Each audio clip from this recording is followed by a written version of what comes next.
Visible. Thank you. Okay sir. Okay sir.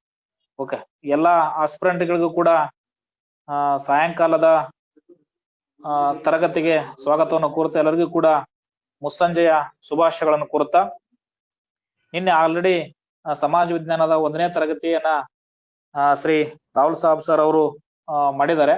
ಇವತ್ತು 2ನೇ ದಿನದ ತರಗತಿಯನ್ನ ಭೂಗೋಳ ಶಾಸ್ತ್ರದವನ್ನ ತಮ್ಮೊಂದಿಗೆ ಚರ್ಚೆ ಮಾಡ್ಲಿಕ್ಕೆ ಇವತ್ತು ನಮ್ಮೊಂದಿಗೆ ಜಾಯ್ನ್ ಆಗಿದ್ದಾರೆ doctor Prakash Sannaknavar, assistant professor, ಶಿಕ್ಷಣ ವಿಭಾಗ, ಅಕ್ಕಮಹಾದೇವಿ ಮಹಿಳಾ ವಿಶ್ವವಿದ್ಯಾನಿಲಯ ವಿಜಯಪುರ.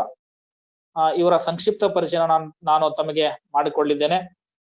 ಡಾಕ್ಟರ್ ಪ್ರಕಾಶ್ ಸಣ್ಣಕ್ನವರ್ ಅವರು 2012ರಿಂದ ಈ ಅಕ್ಕಮಹಾದೇವಿ ಮಹಿಳಾ ವಿಶ್ವವಿದ್ಯಾನಿಲಯದ ಶಿಕ್ಷಣ ವಿಭಾಗದಲ್ಲಿ ಅಸಿಸ್ಟೆಂಟ್ ಪ್ರೊಫೆಸರ್ ಆಗಿ ಕೆಲಸ ಮಾಡ್ತಾ ಇದ್ದಾರೆ. ಇವರು ಕರ್ನಾಟಕ ಯೂನಿವರ್ಸಿಟಿ ಧಾರವಾಡದಿಂದ PhD ಯನ್ನ ಪಡ್ಕೊಂಡಿದ್ದಾರೆ. 2011-12ರಲ್ಲಿ ಪ್ರಥಮ ಪ್ರಯತ್ನದಲ್ಲಿಯೇ ಕೇಸ್ಲೆಟ್ ಪರೀಕ್ಷೆಯನ್ನ ಪಾಸ್ ಮಾಡಿದ್ದಾರೆ. MSc ಯನ್ನ ಧಾರವಾಡ ಯೂನಿವರ್ಸಿಟಿಯಿಂದ ಪಡ್ಕೊಂಡಿದ್ದಾರೆ. ಭೂಗೋಳ ಶಾಸ್ತ್ರದಲ್ಲಿ ಇವರು MSc ಯನ್ನ ಪಡ್ಕೊಂಡಿದ್ದಾರೆ. ಇವರು JSS ಕಾಲೇಜ್ ವಿಜಯಪುರದಲ್ಲಿ M.Ed ಅನ್ನ ಪೂರ್ಣಗೊಳಿಸಿದ್ದಾರೆ.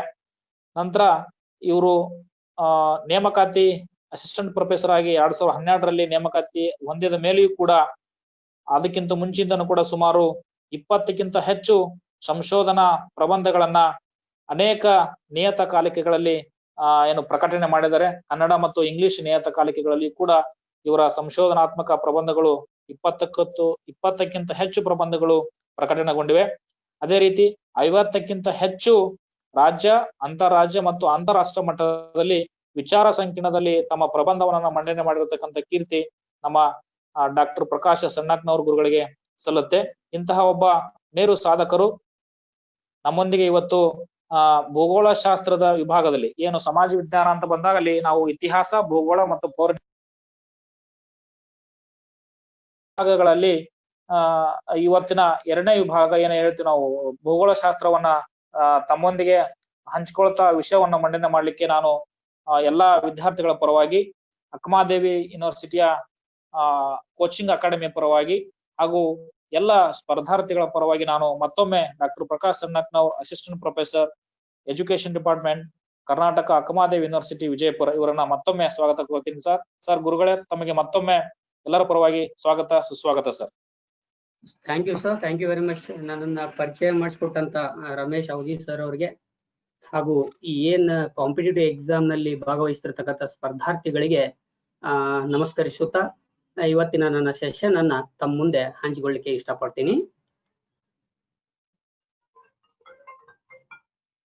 ಸರ್ ವಿಡಿಯೋ ಮ್ಯೂಟ್ ಮಾಡಿಬಿಡಿ ಸರ್, ಅಂದ್ರೆ ಫುಲ್ ಸ್ಕ್ರೀನ್ ಕಾಣುತ್ತೆ. ವಿಡಿಯೋ ಮ್ಯೂಟ್ ಮಾಡಿ ಸರ್. ವಿಡಿಯೋ ಮ್ಯೂಟ್ ಮಾಡಿ ಸರ್, ಅಂದ್ರೆ ಫುಲ್ ಸ್ಕ್ರೀನ್ ನೀವು ಪ್ರೆಸೆಂಟ್ ಮಾಡೋದು ಫುಲ್ ಸ್ಕ್ರೀನ್ ಕಾಣುತ್ತೆ, ಚೆನ್ನಾಗಿ ಕಾಣುತ್ತೆ. ಎಸ್ ಸರ್, ವಿಡಿಯೋ ತೆಗೆದುಬಿಡಿ ಸರ್. ನಂದು ಇದನ್ನ ತೆಗೆದುಬಿಡಿ sir, no problem. Okay, thank you sir. ಈಗ ಫುಲ್ ಸ್ಕ್ರೀನ್ ಡಿಸ್ಪ್ಲೇ ಆಗುತ್ತೆ ಸರ್. ಓಕೆ, ದಯವಿಟ್ಟು ಸರ್ 1 ಸೆಕೆಂಡ್ ಸರ್, ಬರ್ತಾ ಇದೆ ಸರ್. 1 ಸೆಕೆಂಡ್ ಸರ್, ದಯವಿಟ್ಟು ಎಲ್ಲಾ ಸ್ಪರ್ಧಾರ್ಥಿಗಳು ತಮ್ಮ ಆಡಿಯೋ ಮತ್ತು ವಿಡಿಯೋಗಳನ್ನ ಮ್ಯೂಟ್ ಮಾಡ್ಕೊಡ್ರಿ. ಮ್ಯೂಟ್ ಮಾಡ್ಕೊಂಡು ತರಗತಿಗಳನ್ನ ಆಲಿಸ್ಬೇಕಂತ ತಮ್ಮಲ್ಲಿ ಮತ್ತೊಮ್ಮೆ ಮನವಿ. Okay, thank you sir. Continue sir. Okay sir, thank you. Dear students, before going to discussion of our subject, I will elaborate blueprint of KSET of geography subject. So before going to attempt any competitive exams, so we will seems to how to arise all previous questions. So ಆ ದೃಷ್ಟಿಕೋನ ಇಟ್ಕೊಂಡು ನಾನು ಇಲ್ಲಿವರೆಗೆ ನಡೆದಿರ್ತಕ್ಕಂತಹ ಒಟ್ಟು ಭೂಗೋಳ ಶಾಸ್ತ್ರದಲ್ಲಿ ಬರ್ತಕ್ಕಂತ ಒಂದು ಪ್ರಶ್ನೆ ಪತ್ರಿಕೆಯನ್ನ ನೀಲನಕಾಶೆ ಮೂಲಕ ತಮ್ಮ ಮುಂದೆ ಇದನ್ನ ನಾನು ತೋರಿಸ್ತಾ ಇದ್ದೀನಿ. So Karnataka state government till a conducting of KSET 4 times.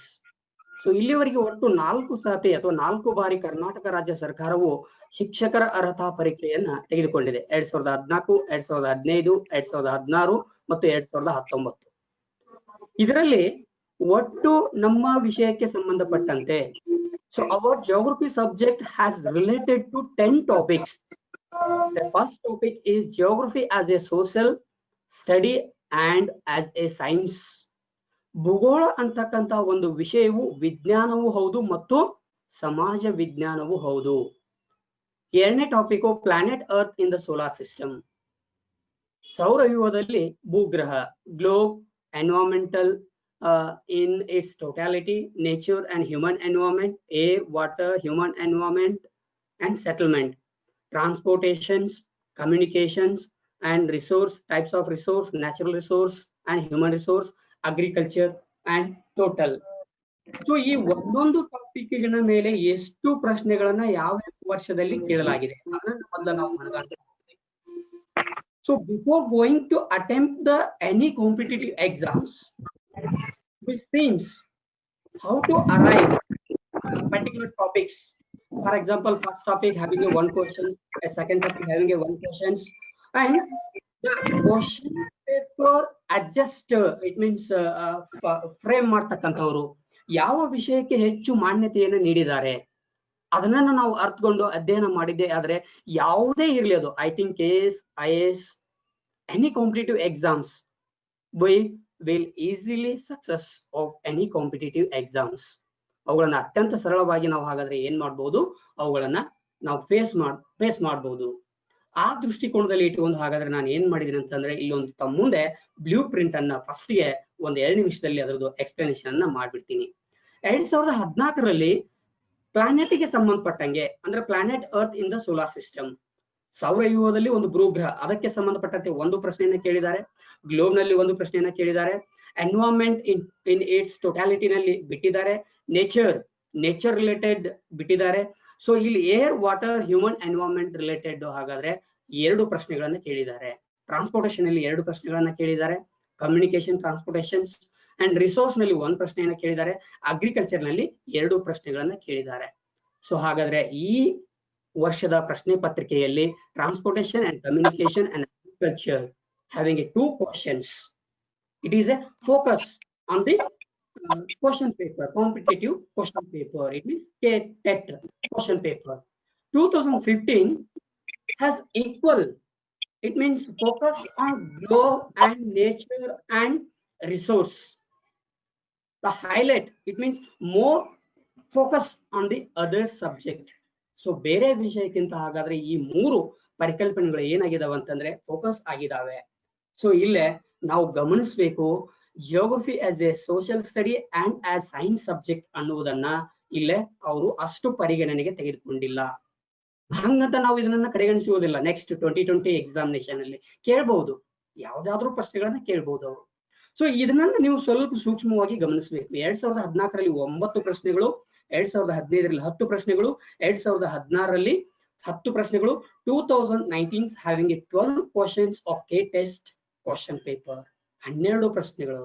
So 9, 10, 10, 12 increase ಆಗ್ತಾ ಹೋಗಿದೆ. So you just imaginations, you just think to previous questions. So anytime 110 questions is a geography, 110 to 120, 111, 121, 122. So it means total ಹಾಗಾದ್ರೆ ಇಲ್ಲೇ 10 ಪ್ರಶ್ನೆಗಳು ಇರ್ತಾವೆ almost all. But last years more than 10 questions and below to 12 questions. ಇಲ್ಲಿ 10ಕ್ಕಿಂತ ಹೆಚ್ಚಿದಾವೆ, 12ಕ್ಕಿಂತ ಕಡಿಮೆ ಇದಾವೆ, ಅದನ್ನ ಹೆಚ್ಚಿಗೆ ಮಾಡ್ತಾ ಹೋಗಿದ್ದಾರೆ. So 2016 has focused on the topic resources, natural resources and human resources. 3 questions arising, 3 questions, and air, water, human environment related 2 questions, water related especially 2 questions, air related 1 questions. And then again previous years, it means last year's 2019's environment in its totality. So environment in its totality is a broad subject because a title has elaborate the environmental related questions. So environmental related explain of the topic. So ಈ ಒಂದು ಘಟಕ ಏನದಲ್ಲ ಹಾಗಾದ್ರೆ ಅದು ಪರಿಸರಕ್ಕೆ ಸಂಬಂಧಪಟ್ಟಂತೆ. It means I will explain next slides what is the branches of geography, what is the types of geography. So ಅದರಲ್ಲಿ ನಾನು ಹೇಳ್ತಾ ಹೋಗ್ತೀನಿ. ಸೊ ಇಲ್ಲೇ ಹಾಗಾದ್ರೆ ಎದಕ್ಕೆ ಫೋಕಸ್ ಮಾಡಿದಾರೆ ಅಂತಂದ್ರೆ environment in its totality, and this part resources, natural resources and human resources, agriculture related one questions ಇದೆ. ಸೊ ಇದನ್ನ ನೋಡಿದ್ರೆ ನಾವು ಹಾಗಾದ್ರೆ ಮುಂದೆ ಪ್ರಶ್ನೆಗಳು ಯಾವ ರೀತಿ ಬರಬಹುದು ಅನ್ನೋದನ್ನ ಮನಗಾಣಲಿಕ್ಕೆ my imaginations definitely globe related one questions and planet related one questions and transportations related two questions 100% accurate. I think maybe it may be. So arising these concepts, I focus on these concepts as question paper setter. So ಇದನ್ನ focus ಮಾಡುವ ಸಾಧ್ಯತೆಗಳು ಬಹಳ ಇದಾವೆ ಇದು. Yes, okay. I will go to next slide.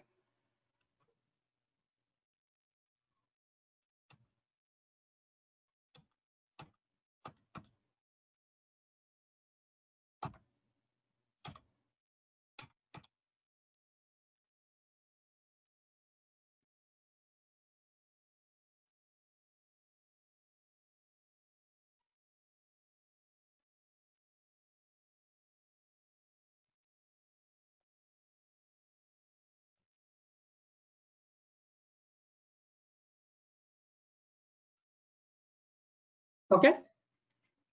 Sir, Ramesh sir, ಕಾಣ್ತಾ ಇದೆ sir? Sir ಕಾಣ್ತಾ ಇದೆ sir, visible sir, visible, it's visible. Yes, okay sir, thank you. Okay. Geography as a social study. So ಭೂಗೋಳ ಶಾಸ್ತ್ರ ಅಂತಕ್ಕಂಥದ್ದು ಒಂದು ಸಮಾಜ ಅಧ್ಯಯನ ಅಥವಾ ಸಮಾಜ ವಿಜ್ಞಾನ ಅಂತ ಕರಿತಾ ಹೋಗ್ತೀವಿ ನಾವು. And as a science, geography as a science and geography is a social study. Yes, a geography subject as well as elaborate as well as describe to science aspects as well as a social context. The social side of geography consider how human and human society relate to the natural landscapes and atmosphere.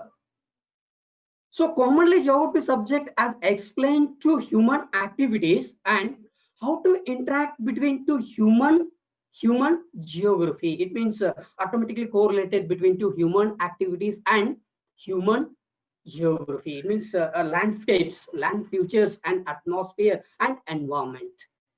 So geography is a study of land features anta karita hogtivi. I did not explain what is the meaning of geography, what is the definitions of geography. It is not important in any competitive exams. So adu bahala nanige ಅಷ್ಟೇನು ಪ್ರಮುಖ ಅಲ್ಲ ಅಂತ ನಾನು ಭಾವಿಸಿದ್ದೀನಿ. ಅರ್ಥ ಹೇಳಿ, ಅದರದ್ದು ವ್ಯಾಖ್ಯೆಗಳನ್ನ ಹೇಳಿ, ಅದರ ಗುಣಲಕ್ಷಣಗಳನ್ನ ಹೇಳಿ ಇಲ್ಲ. ಇಲ್ಲೇ how to correlate, how to which one is the interact, a geography subject how to interact in human activities. ಯಾವ ರೀತಿ ಆಗಿರ್ತಕ್ಕಂಥ ಮಾನವನ ಚಟುವಟಿಕೆಗಳ ಹಾಗಾದ್ರೆ ಇದು ಯಾವ ರೀತಿ ಸಂಬಂಧವನ್ನ ಹೊಂದಿದೆ ಅನ್ನೋದು ಬಹಳ ಇಂಪಾರ್ಟೆಂಟ್. ಸೊ ಅದನ್ನ ನ್ಯಾಚುರಲ್ ಲ್ಯಾಂಡ್ಸ್ಕೇಪ್, ಸ್ವಾಭಾವಿಕವಾಗಿರ್ತಕ್ಕಂಥ ಭೂಸ್ವರೂಪಗಳು ಮತ್ತು ವಾಯುಗೋಳದ ಜೊತೆಗೆ ಮಾನವನ ಸಮಾಜ ಯಾವ ರೀತಿಯಾಗಿರ್ತಕ್ಕಂಥ ಕನ್ಸಿಡರ್ ಆಗಿದೆ ಅನ್ನೋದನ್ನ ಎಲಾಬ್ರೇಟ್ ಮಾಡ್ತಕ್ಕಂಥದ್ದು ಯಾವ್ದಪ್ಪ ಅಂದ್ರೆ ಜಿಯೋಗ್ರಫಿ ಅಂತ ಕರಿತಾ ಹೋಗ್ತೀವಿ. The most common name for this is human geography. ನಾನು ಹೇಳಿದೆ ನಿಮಗೆ branches of geography and types of geography, ಅದನ್ನ ಡಿಸ್ಕ್ರೈಬ್ ಮಾಡ್ತಕ್ಕಂಥದ್ದು. So which is the describe of the most common geography, it means human geography. ಅದಕ್ಕೆ ನಾವ್ ಏನಂತ ಕರಿತೀವಿ ಅಂತಂದ್ರೆ ಮಾನವ ಭೂಗೋಳ ಶಾಸ್ತ್ರ. And it's A major part of this subject today. ನಾವು ಇವತ್ತ ಡಿಸ್ಕಷನ್ ಮಾಡ್ತಕ್ಕಂಥದ್ದು ಯಾವ್ದಪ್ಪ ಅಂತಂದ್ರೆ, ಅಥವಾ ಇವತ್ತಿನ ಸಾಮಾಜಿಕ ಅಧ್ಯಯನದಲ್ಲಿ ಅಭ್ಯಾಸ ಮಾಡ್ತಕ್ಕಂಥ ವಿಷಯ ಯಾವ್ದಪ್ಪ ಅಂತಂದ್ರೆ ಹಾಗಾದ್ರೆ ಹ್ಯೂಮನ್ ಜಿಯೋಗ್ರಫಿ ಅಂತ ಕರಿತಾ ಹೋಗ್ತೀವಿ ನಾವು. The relationship between human activities and environment. So already I have explain. So human activities, so how to interact, how to relationship between environment. So ಪರಿಸರ ಮತ್ತು ಮಾನವನ ಚಟುವಟಿಕೆಗಳು ಯಾವ ರೀತಿಯಾಗಿರ್ತಕ್ಕಂಥ ಒಂದಕ್ಕೊಂದು ಸಂಬಂಧವನ್ನ ಹೊಂದಿವೆ ಅನ್ನೋದನ್ನ ವಿವರಣೆ ಮಾಡ್ತಕ್ಕಂಥದ್ದು ಯಾವ್ದಪ್ಪ ಅಂತಂದ್ರೆ ಭೂಗೋಳಶಾಸ್ತ್ರ ಅಂತ ಕರಿತಾ ಹೋಗ್ತೀವಿ ನಾವು. ಸೊ ಇದೇ ನಾವು ಏನಾದ್ರು as a consider to in science subject. Science is a nothing but systematic study of knowledge. ಒಂದು ಯಾವುದು ವ್ಯವಸ್ಥಿತವಾಗಿ ಜ್ಞಾನವನ್ನ ಅಧ್ಯಯನ ಮಾಡುವುದೋ ಅದು ವಿಜ್ಞಾನ. ಸೊ ಹಾಗಾದ್ರೆ ಅದನ್ನ ವ್ಯವಸ್ಥಿತವಾಗಿ ಅಧ್ಯಯನ ಮಾಡ್ತಕ್ಕಂಥದ್ದು ಯಾವ್ದಪ್ಪ ಅಂತಂದ್ರೆ ಜಿಯೋಗ್ರಫಿ ಅಂತ ಕರಿತಾ ಹೋಗ್ತೀವಿ ನಾವು. A systematic study of human activities and land features It is a science of geography. So a geographer has called a geography is a mother of science subject. So ಇದು ಎಲ್ಲ ವಿಜ್ಞಾನಗಳ ತಾಯಿ ಅಂತ ಕರೀತಾ ಹೋಗ್ತಾರೆ. One of the most geographers. So ಭೂಗೋಳಶಾಸ್ತ್ರಜ್ಞರು ಭೂಗೋಳಶಾಸ್ತ್ರವನ್ನ ಎಲ್ಲ ವಿಜ್ಞಾನಗಳ ತಾಯಿ ಅಂತ ಕರೀತಾ ಹೋಗ್ತಾರೆ. ಸೊ ಅದಕ್ಕೆ ಇದು ಹಾಗಾದ್ರೆ ಭೂಗೋಳಶಾಸ್ತ್ರ ಎನ್ನುವುದು ಕೂಡ ಒಂದು ವಿಜ್ಞಾನ. Geography subject as related to social science subjects such as history, sociology, political science, economics, commerce, etc.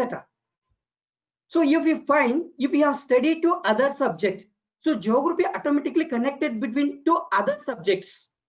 For example, if you have choose to a statistical geography, if you have choose history, so ಇತಿಹಾಸ ಎಲ್ಲಿ ಹೇಗೆ ಏನಾಯ್ತು ಎಂಬುದನ್ನು ಕುರಿತು ವಿವರಿಸಿದರೆ, geography as that time what are the condition of the land features, what are the condition of the environment, so ಅದನ್ನ ನಾವು ಪರಿಗಣನೆಗೆ ತೆಗೆದುಕೊಳ್ಬೇಕಾಗತ್ತೆ.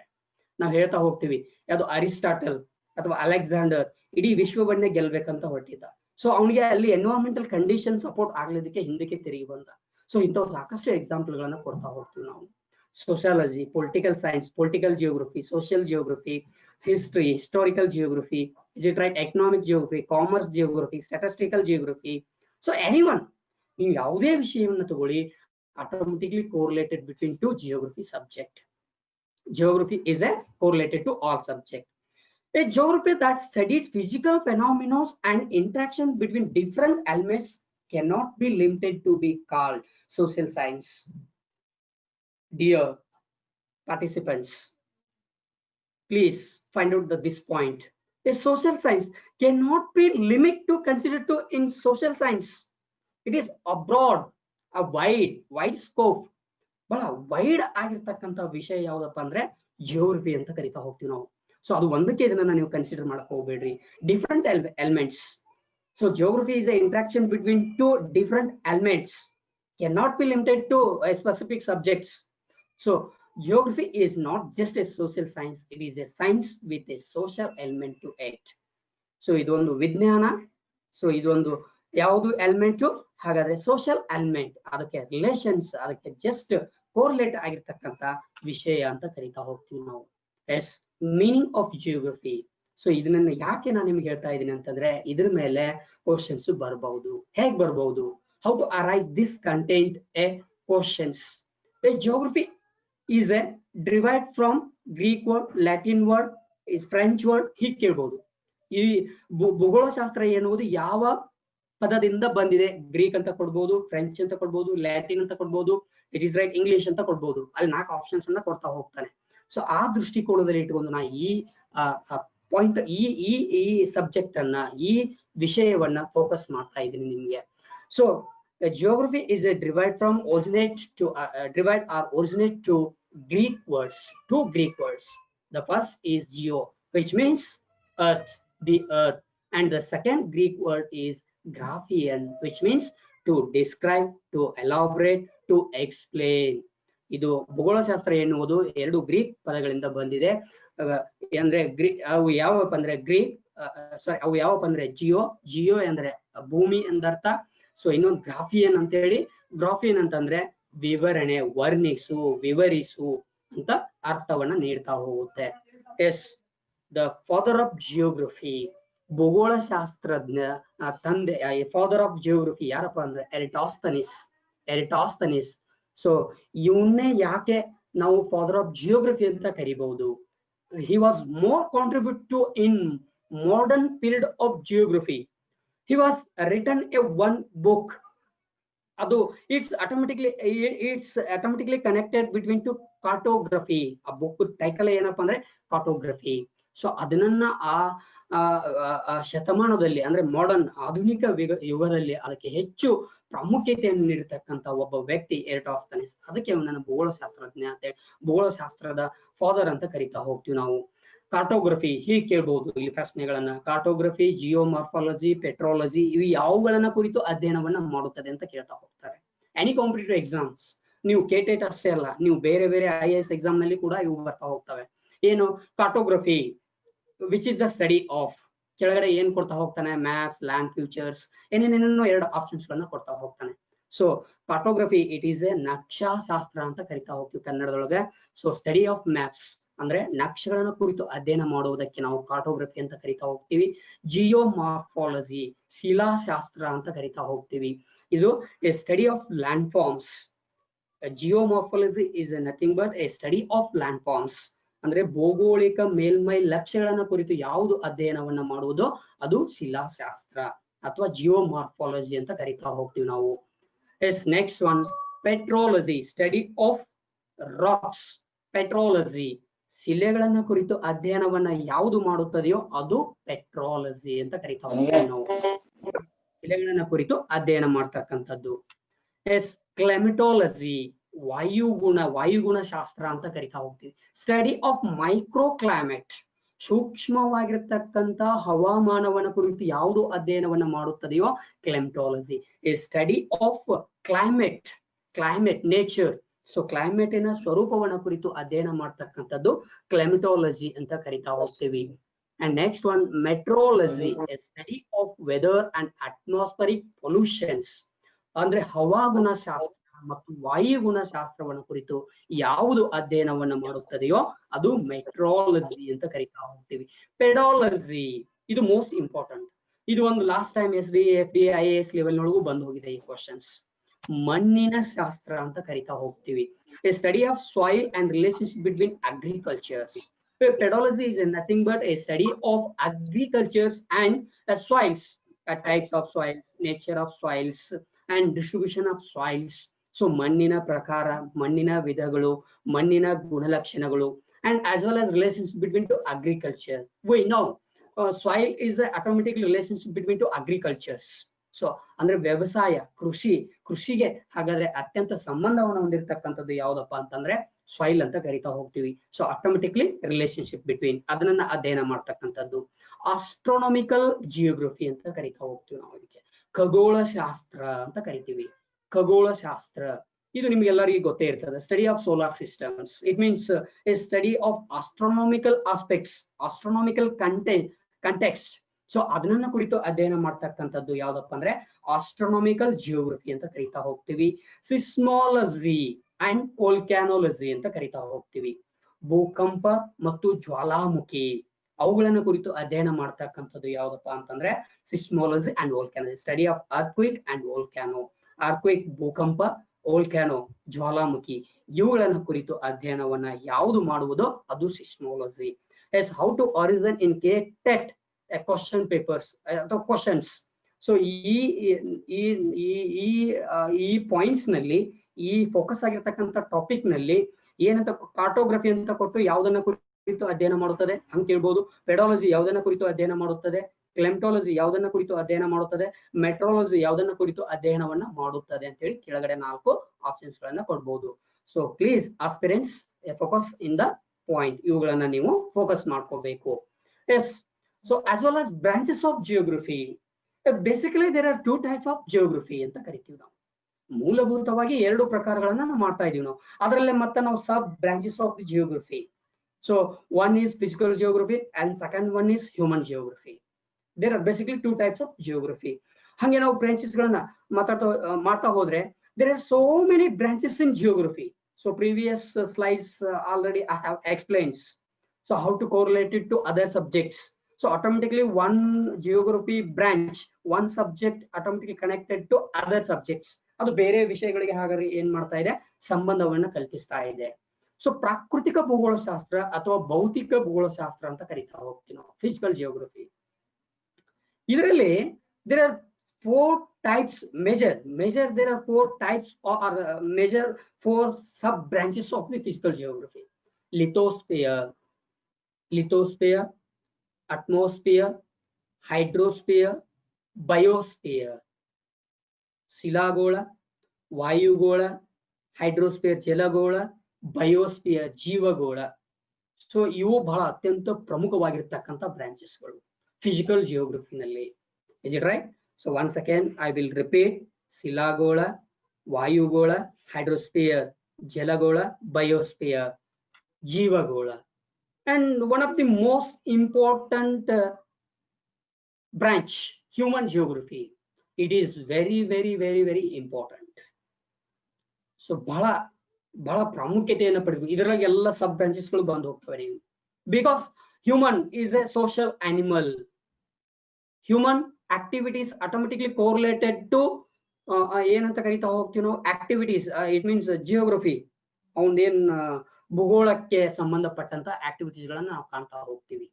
So ಇದರಲ್ಲಿ ಯಾವ್ದಪ್ಪ ಅಂದ್ರೆ ಅಗ್ರಿಕಲ್ಚರ್ ಜಿಯೋಗ್ರಫಿ, ಪಾಪ್ಯುಲೇಷನ್ ಜಿಯೋಗ್ರಫಿ, ಜನಸಂಖ್ಯಾ ಭೂಗೋಳಶಾಸ್ತ್ರ, ಟ್ರಾನ್ಸ್ಪೋರ್ಟೇಷನ್ ಜಿಯೋಗ್ರಫಿ, ಸಾರಿಗೆ ಭೂಗೋಳಶಾಸ್ತ್ರ, ಅರ್ಬನ್ ಅಂಡ್ ರೂರಲ್ ಜಿಯೋಗ್ರಫಿ, ನಗರ ಮತ್ತು ಗ್ರಾಮೀಣ ಭೂಗೋಳಶಾಸ್ತ್ರ ಅಂತ ಕರಿತೀವಿ, ಅಂಡ್ ಪೊಲಿಟಿಕಲ್ ಜಿಯೋಗ್ರಫಿ, ರಾಜಕೀಯ ಭೂಗೋಳಶಾಸ್ತ್ರ, ಎಕನಾಮಿಕ್ ಜಿಯೋಗ್ರಫಿ ಅಂದ್ರೆ ಆರ್ಥಿಕ ಭೂಗೋಳಶಾಸ್ತ್ರ, ಸೆಟಲ್ಮೆಂಟ್ ಜಿಯೋಗ್ರಫಿ, ವಸತಿ ಭೂಗೋಳಶಾಸ್ತ್ರ. ನಾನು ಹಿಂಗೆ ಲಿಸ್ಟ್ ಮಾಡ್ತಾ ಹೋದ್ರೆ ಲಿಸ್ಟ್ ಬರ್ತಾ ಹೋಗ್ತವೆ. So I will focus only most important topics. It means based on your previous questions and previous question papers. So ಅದನ್ನ ಆಧಾರವಾಗಿ ಇಟ್ಟುಕೊಂಡು ನಾನು ಇವುಗಳನ್ನ ಅಷ್ಟೇ ಫೋಕಸ್ ಮಾಡ್ತಾ ಇದ್ದೀನಿ ನಿಮ್ ಮುಂದೆ. ಸೊ ಇನ್ನ ಸಾಕಷ್ಟು ಬೆಳೀತಾ ಹೋಗ್ತವೆ. ಹಾಗೆ ಯಾವುದು ಐ ಥಿಂಕ್ ಬ್ರಾಂಚಸ್ ಯಾವುದು ಸೆಟಲ್ಮೆಂಟ್ ಜಿಯೋಗ್ರಫಿ, ಸೊ ಯಾವುದು ಸ್ಟ್ಯಾಟಿಸ್ಟಿಕಲ್ ಜಿಯೋಗ್ರಫಿ, ರೈಟ್. ಸೊ ಹಾಗೆ ಬೇರೆ ಬೇರೆ ಬೇರೆ ಬೇರೆ ಬೇರೆ ಬರ್ತಾ ಹೋಗ್ತವೆ. ಸೊ ಅವುಗಳನ್ನ ನಾನು ಫೋಕಸ್ ಮಾಡ್ತಾ ಇಲ್ಲ. ಇಲ್ಲಿ ಮೇನ್ ಫೋಕಸ್ ಇದ್ದು ಇವಿಷ್ಟು, ಇವುಗಳನ್ನ ನಾವು ಒಂದೊಂದಾಗಿ ನೋಡ್ತಾ ಹೋಗ್ತೀವಿ, ಅಥವಾ ಈ ನಿಮ್ಮ ತರಬೇತಿಯಲ್ಲಿ ಇವುಗಳಿಗೆ ಹೆಚ್ಚು ಮಾನ್ಯತೆಯನ್ನು ಕೊಟ್ಟು ಇವುಗಳ ಬಗ್ಗೆ ಹೇಳ್ತಾ ಹೋಗ್ತೀನಿ ನಾನು ಮುಂದೆ. I will explain next classes in focus on this topics. ಈ ಟಾಪಿಕ್ ಗಳ ಮೇಲೆನೆ. Yes, it is start. ಇಲ್ಲಿಂದ ನಿಮ್ದು ಸಿಲೆಬಸ್ ಸ್ಟಾರ್ಟ್ ಆಗ್ತಾ ಹೋಗುತ್ತೆ. ಅಂದ್ರೆ ಐ ಥಿಂಕ್ ಬೇಸಿಕ್ ಅದು ಈಗ ನಿಮ್ಗೆ. Planet earth in the solar systems, ಸೌರವ್ಯೂಹದಲ್ಲಿ ಒಂದು ಭೂಗ್ರಹ. ಸೊ ನಿಮ್ ಟಾಪಿಕ್ ಸಿಲೆಬಸ್ ಹಾಗೆ ಇದೆ. ಅಲ್ಲಿ ಏನನ್ನ ಕೊಟ್ಟಿದ್ದಾನೆ, ಸೋಲಾರ್ ಸಿಸ್ಟಮ್ ಅಂತ ಕೊಟ್ಟಿಲ್ಲ ಅವನು, ಪ್ಲಾನೆಟ್ ಅದು ಸೌರವ್ಯೂಹ, earth in the solar system ಅಂದ್ರೆ. So syllabus is a focus on only earth planet, ಅಂದ್ರೆ ಭೂಗ್ರಹಕ್ಕೆ ಮಾತ್ರ ಸೀಮಿತವನ್ನಗೊಳಿಸಿದಾನೆ ಅವನು. ಆ ಅರ್ತ್ ರಿಲೇಟೆಡ್ ಕ್ವಶನ್ಸ್ ಬಂದಿದ್ದಾವೆ. ಬೇಕಾದ್ರೆ ನೀವು ಕಳೆದ ಟೆಟ್ ಪ್ರಶ್ನೆ ಪತ್ರಿಕೆಗಳನ್ನ ಗಮನಿಸಿದಾಗ ಸೋಲಾರ್ ಸಿಸ್ಟಮ್ ನಲ್ಲಿ ಬೇರೆದನ್ನ ಯಾವ್ದಕ್ಕೂ ಅವನು ಹೆಚ್ಚು ಮಾತುಕತೆಯನ್ನು ಕೊಟ್ಟಿಲ್ಲ, ಭೂಗ್ರಹಕ್ಕೆ ಸಂಬಂಧಪಟ್ಟಂತೆ. ಸೊ ಇಲ್ಲ ಸ್ವಲ್ಪ ನೀವು ಈ ಚಿತ್ರವನ್ನ ಗಮನಿಸ್ಬೇಕು, ಬಹಳ ಸೂಕ್ಷ್ಮವಾಗಿ ಗಮನಿಸ್ಬೇಕು. ನೀವು ನೋಡ್ತಾ ಇರ್ತೀರಿ, ಪದೇ ಪದೇ ನೋಡುದು, ಹಾಗೆ ಕೇಳುದು. ಈಗ ಸಾಕಷ್ಟು ನಿಮ್ಗೆ ಫ್ರೀನಲ್ಲಿ ಏನ್ ಮಾಡ್ತಾ ಇದ್ರೆ ಯೂಟ್ಯೂಬ್ ನಲ್ಲಿ ಅದು ಇದು ಎಲ್ಲ ಬರ್ತಾ ಇದಾವೆ. ಬಟ್ ನಾವು ಏನ್ ಮಾಡೋದಿಲ್ಲ, ಕಾನ್ಸಂಟ್ರೇಟ್ ಮಾಡೋದಿಲ್ಲ, ಅವನನ್ನ ಗಮನದಲ್ಲಿ ಇಟ್ಕೊಳ್ಳೋದಿಲ್ಲ. ಆ ಪಾಯಿಂಟ್ ಅನ್ನ ಯಾವ್ದನ್ನ ಹಿಡಿದು ಇಟ್ಕೋಬೇಕು ನೋಡೋ ಅದನ್ನ ಬಿಟ್ಬಿಡ್ತೀವಿ ನಾವು. ನಾನು I think I know very well. So how to face in the time of examination hall. ಆ ವೇಳೆಯಲ್ಲಿ ನಮಗೆ ಯಾವ ರೀತಿ ಆಗ್ತದ, ಏನಾಗ್ತದ ಅನ್ನೋದು ನನಗೆ ಗೊತ್ತು. ಯಾಕೆ ಅದು ಹಂಗ ಆಗ್ತದ ಅಂದ್ರೆ ಟ್ರಸ್ ಇರ್ತದ, ಬಹಳ ಟ್ರಸ್ ಇರ್ತದ. ಗೊತ್ತಿದ್ದು ಗೊತ್ತಿಲ್ಲಾರ್ದಂಗ ತಪ್ಪು ಹಾಕ್ಬಿಡ್ತೀವಿ ನಾವು. ಎಲ್ಲಾ ಈಸಿ ಇರ್ತದ, ಬಟ್ ತಪ್ಪು ಹಾಕ್ಬಿಡ್ತೀವಿ. ಹಂಗ ಆಗ್ಬಾರ್ದು. ಅದು ಹೊರಗೆ ಬಂದ ಮೇಲೆ ಮೇಡ ಅಯ್ಯೋ ಇದಕ್ಕೆ ಹಾಕಿದ್ದೆ ನಾನು, ಸೊ ಅಂತೇಳಿ ಏನು ಅಪ್ಸೆಟ್ ಆಗ್ತೀವಿ. ಹಂಗ ಆಗುವಂಗಿಲ್ಲ. ಸೊ ಇಲ್ಲಿ ನೀವು ಇದನ್ನ ಗಮನಿಸ್ಬೇಕು. So sun and then